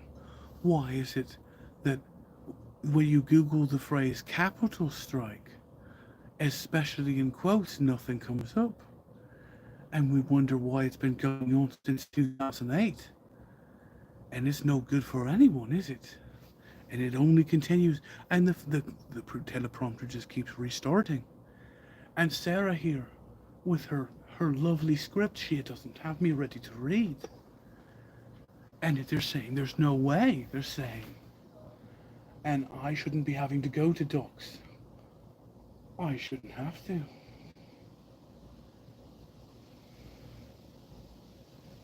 And somehow she's connected to the wrong Wi-Fi. And this is all horrible. And this video is going to continue going on because do you know what? The servers are all clogged up. I'm going to keep live streaming until this teleprompter issue is resolved. Because you wouldn't believe the bullocks they have on storage, on the servers. And far inferior to just me talking stream of consciousness.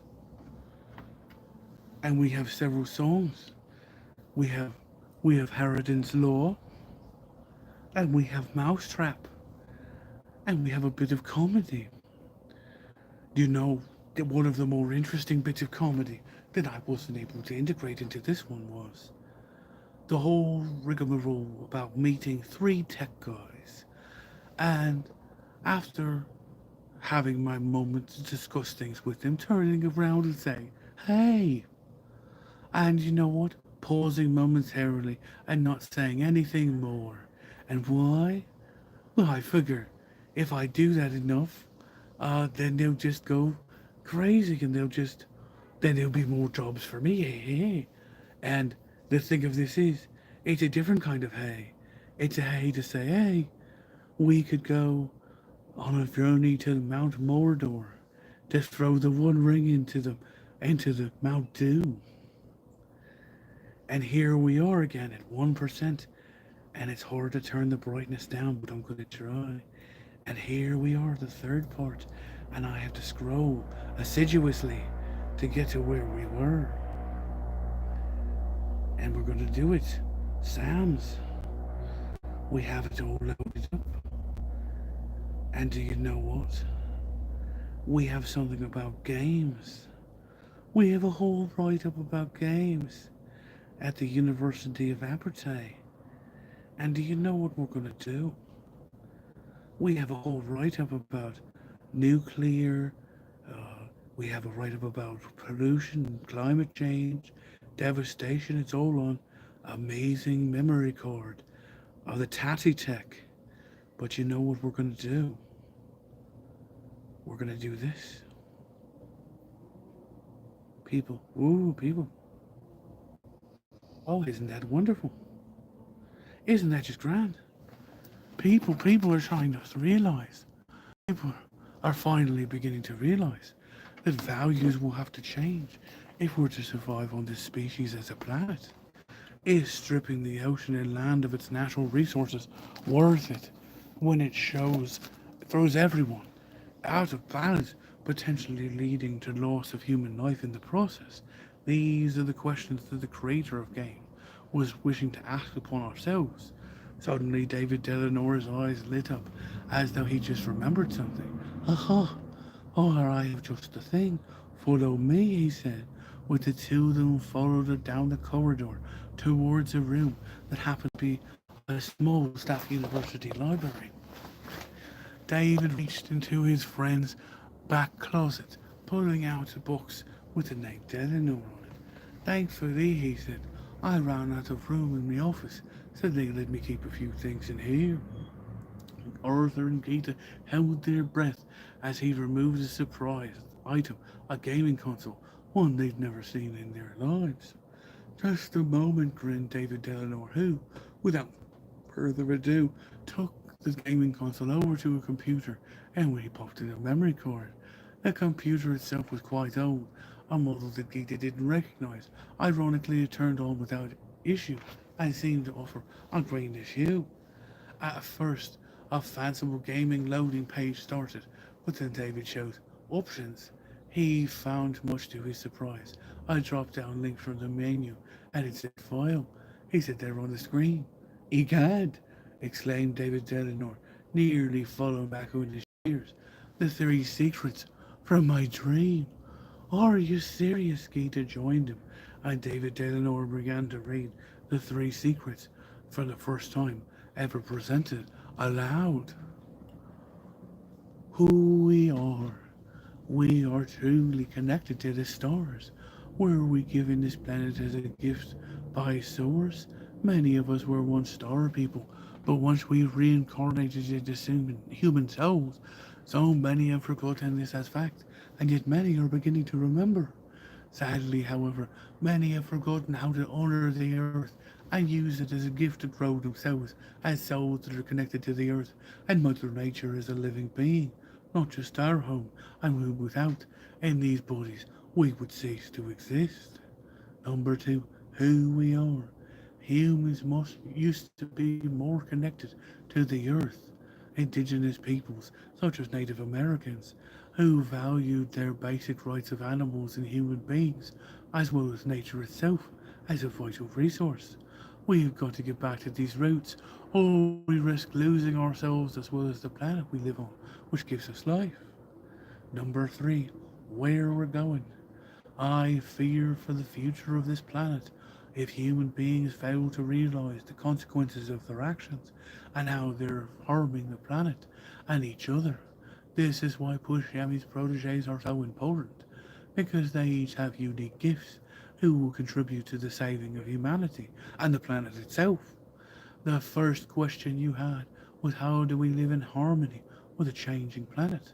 With less resources than ever, seems impossible for not a conflict to occur more frequently, and some of the areas of the world to be drawn into constant and aggressive conflict that tears these regions apart. And in the short term, we may see growing pains as global populations continue to expand in the short term. But we will see populations plummet internationally. It will become a new problem to keep society running because more and more couples are not having children. I'm sorry, and it seems as if so many are unconcerned about scarcity and the conflict that arises from it. Well, because we're on the cusp of a power scarcity world in terms of innovations and breakthrough.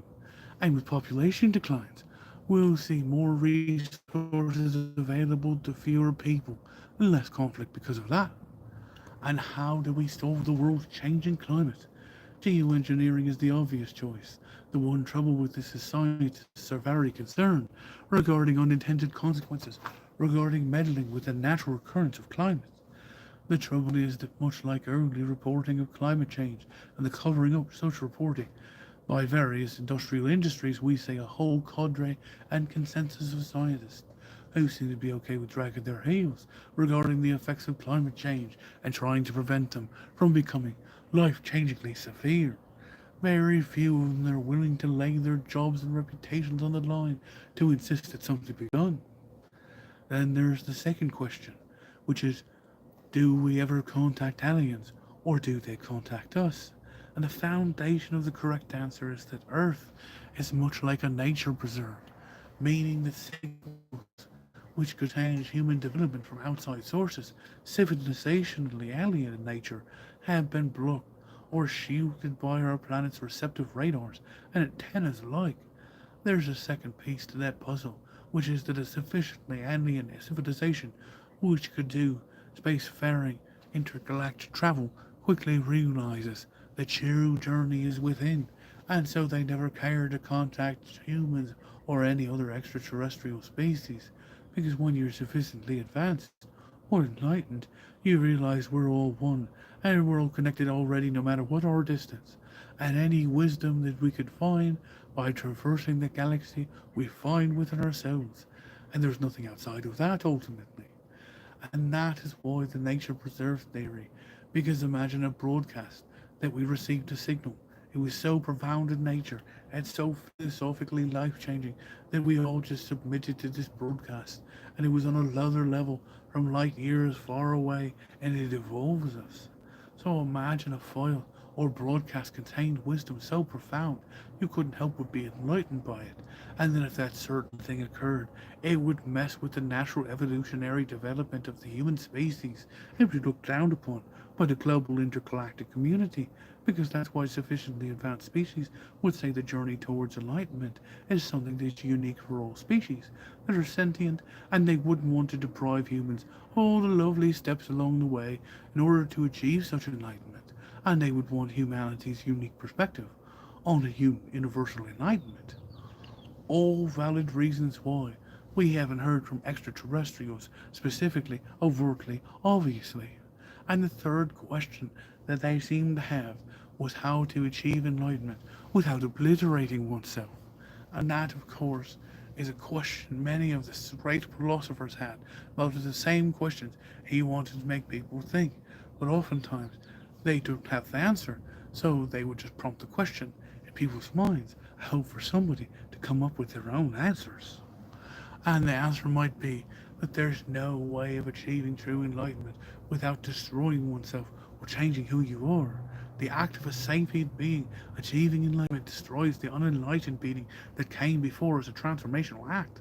And that process of transformation is a process of self destruction, regardless of whether you're a harmonious person and you're thriving, you're destroying that other version of yourself that is unenlightened and unconcerned with achieving enlightenment.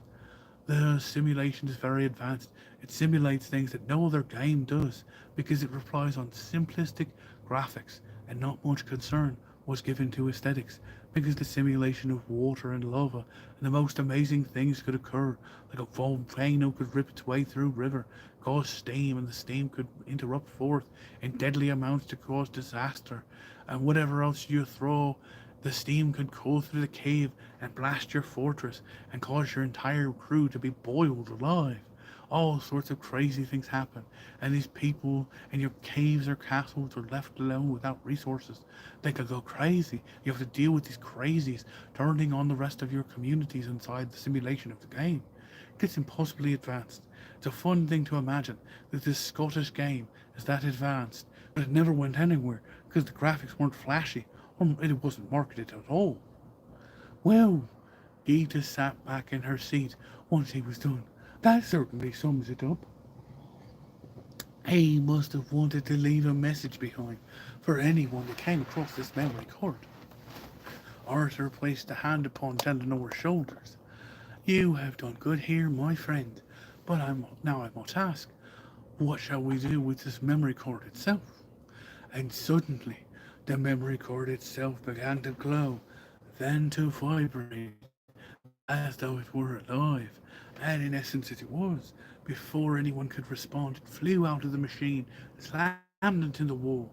It did not break, but a sudden faint green mist began to emerge from the cord. It rose into the air and it disappeared, leaving behind a most unusual feeling in their hearts, as though a sudden fog had lifted and a great weight had been released. In a way it had, for a great dream had been realized and a spirit had been saved. The three stared at the spot, almost unable to move, for several moments. What? Said Geeta, shaken. What's that? That, said Arthur Osborne, was the soul of the memory card, who wanted the memory of his legacy to be preserved, and so it is, and now he can be set free. You mean to say, Geeta gulped, that was a spirit? Be well, old friend, Salvatore Sanders. David Delanor lifted his eyes to the ceiling and wiped away a tear. You will be and forever be remembered. He turned to Geeta. How, miss, what brings you to good Dundee?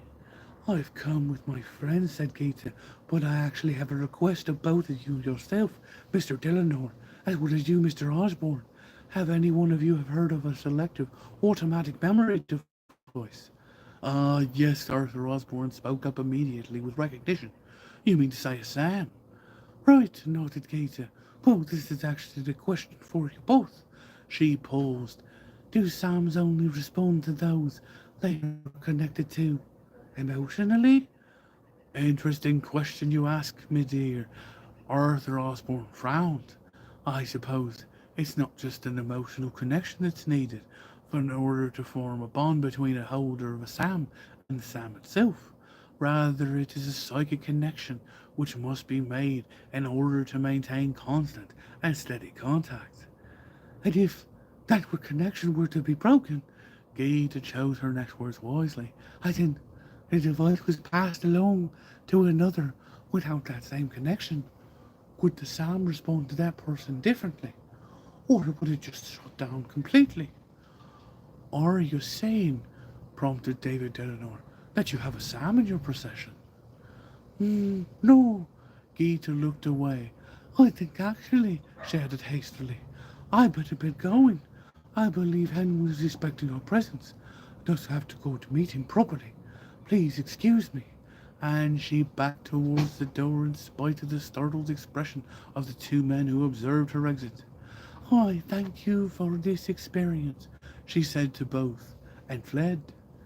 She ran until she found the nearest pub, the Nether Inn, and ducked inside quietly for sanctuary.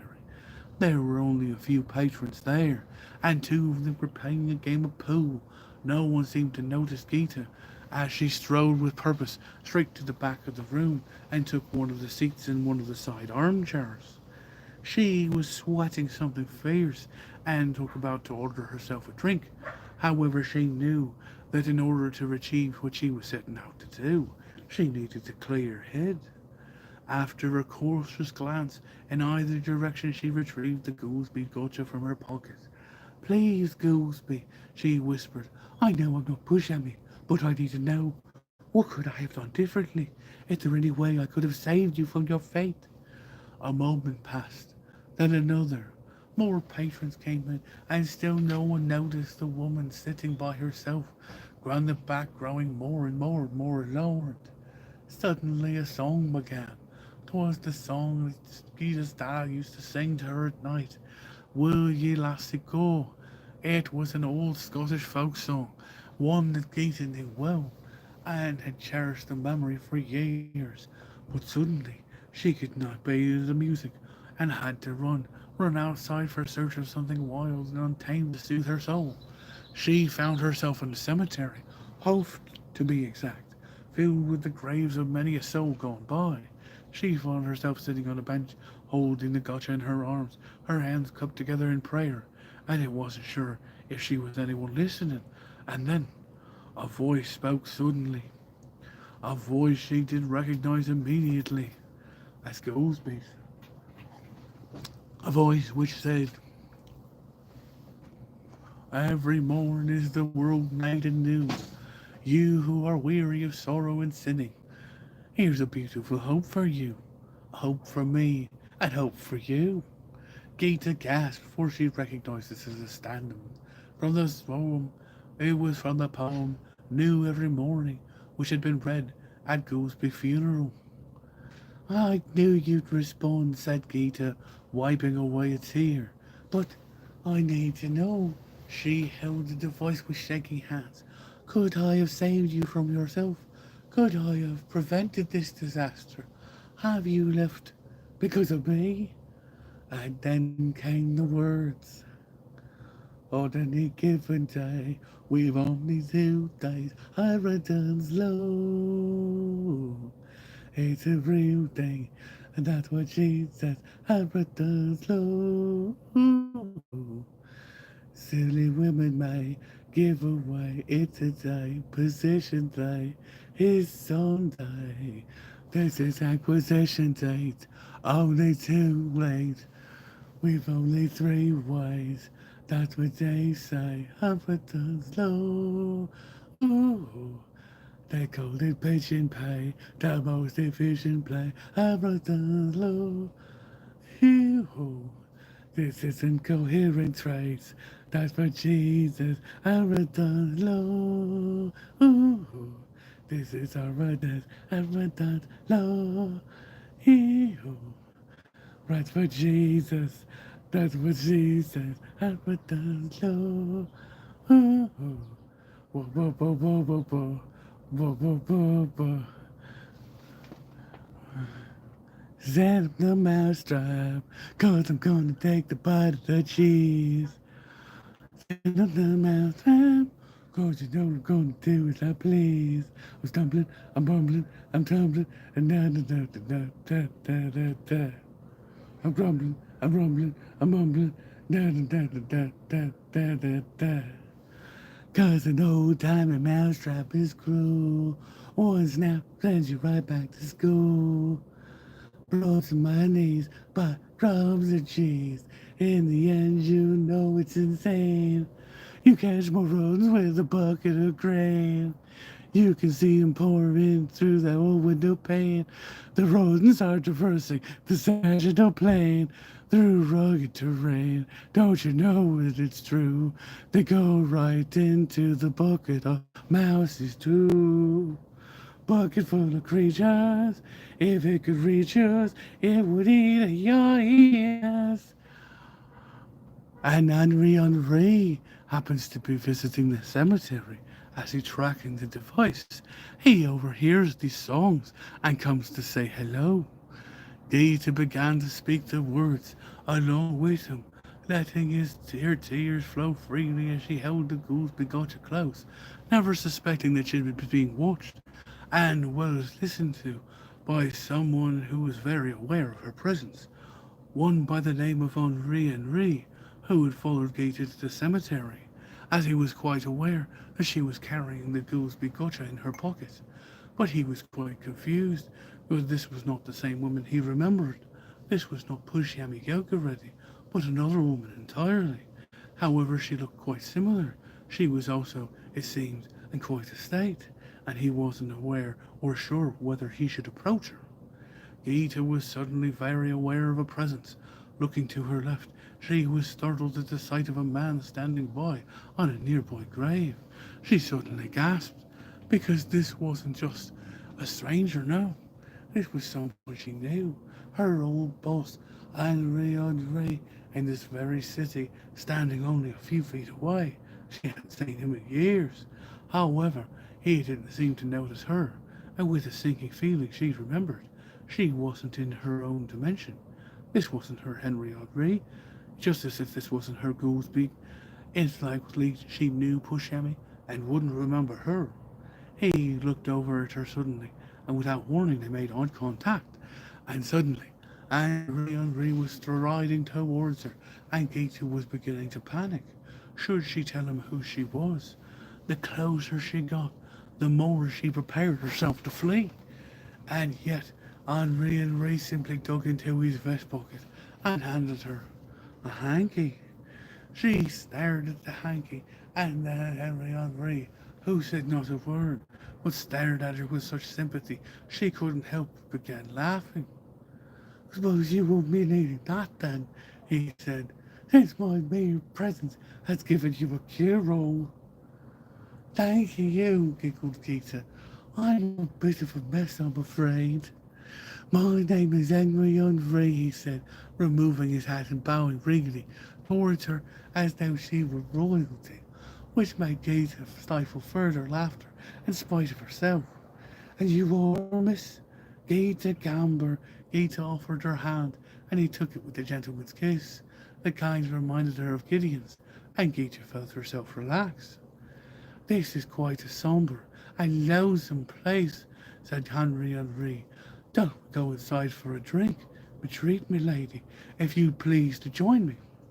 Gaeta giggled again, a big cold lady. She wasn't sure why, but something about this man's presence immediately lifted a weight off her shoulders.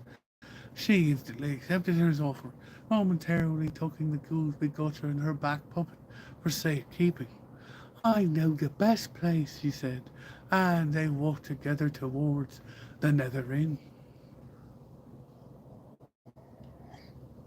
Long live the bud, cried Hugh, raising a toast to the great Robert Byrne, the national bird of Scotland.